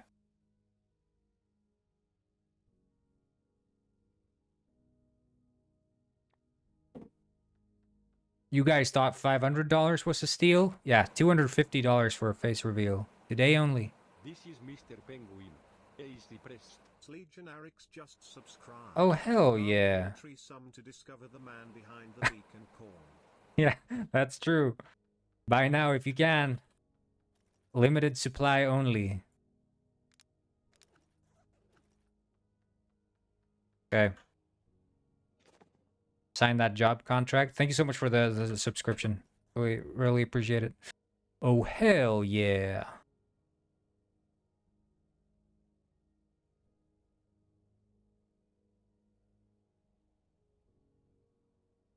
I mean, it needs a little bit more integration with the title, but... yeah, Legionary gifted 1 million subs.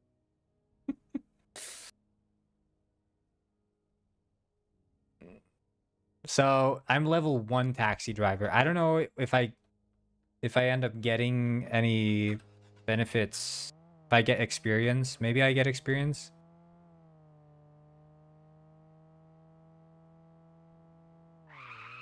Arr!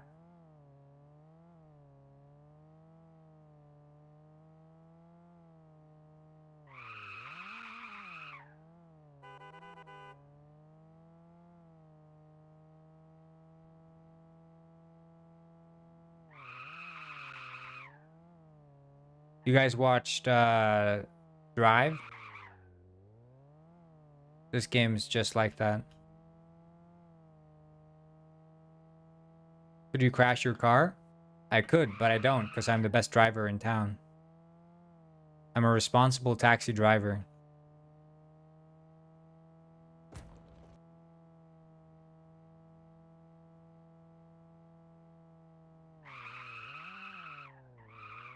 Sorry, sir. I'm just trying to get you to your location fast as possible.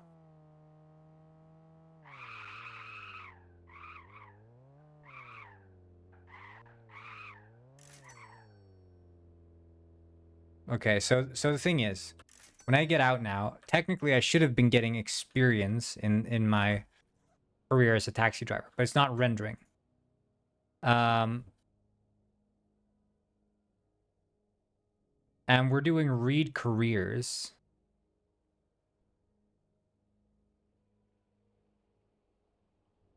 I don't know if this is taken as a reference or not.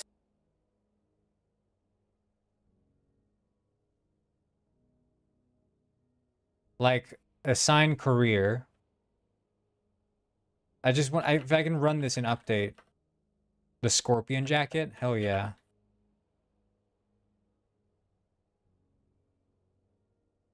Ah shit.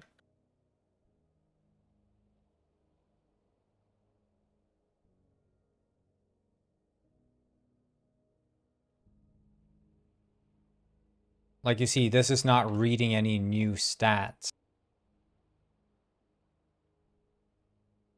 This game is about jobs. Yeah.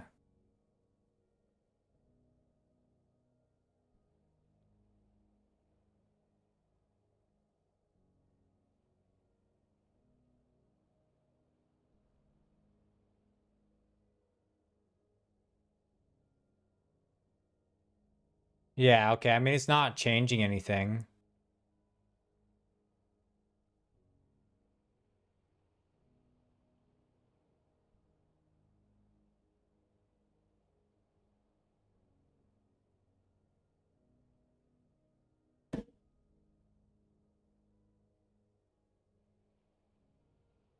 Yeah, okay, I have an idea how to do this. I think the problem is these are scriptable objects, so I just need to externalize the internals here as a struct, which I didn't do. I'll just externalize that as a struct.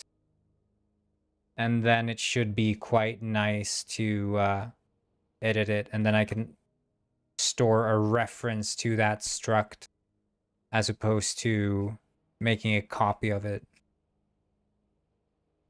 Okay, well, I think we're over with the stream for today. I feel like it's been going well. We've had some good amount of viewership, good amount of engagement here. I think it's because my penguin is speaking now, because he's bouncing when I speak. I think that's the amount of juice I needed to add. Maybe I should add some particle effects where I squirt like white stuff as well. I think that's maybe speaking to the sensibility of the modern day zoomer. But we'll see. Anyway, y'all have a good rest of your day. And yeah, make sure you follow, subscribe, like, drop a comment, leave a sub. $250 for the face reveal. Keep that in mind. Offer standing until midnight tonight. Anyway, y'all have a great rest of your day. And I'll see you all tomorrow.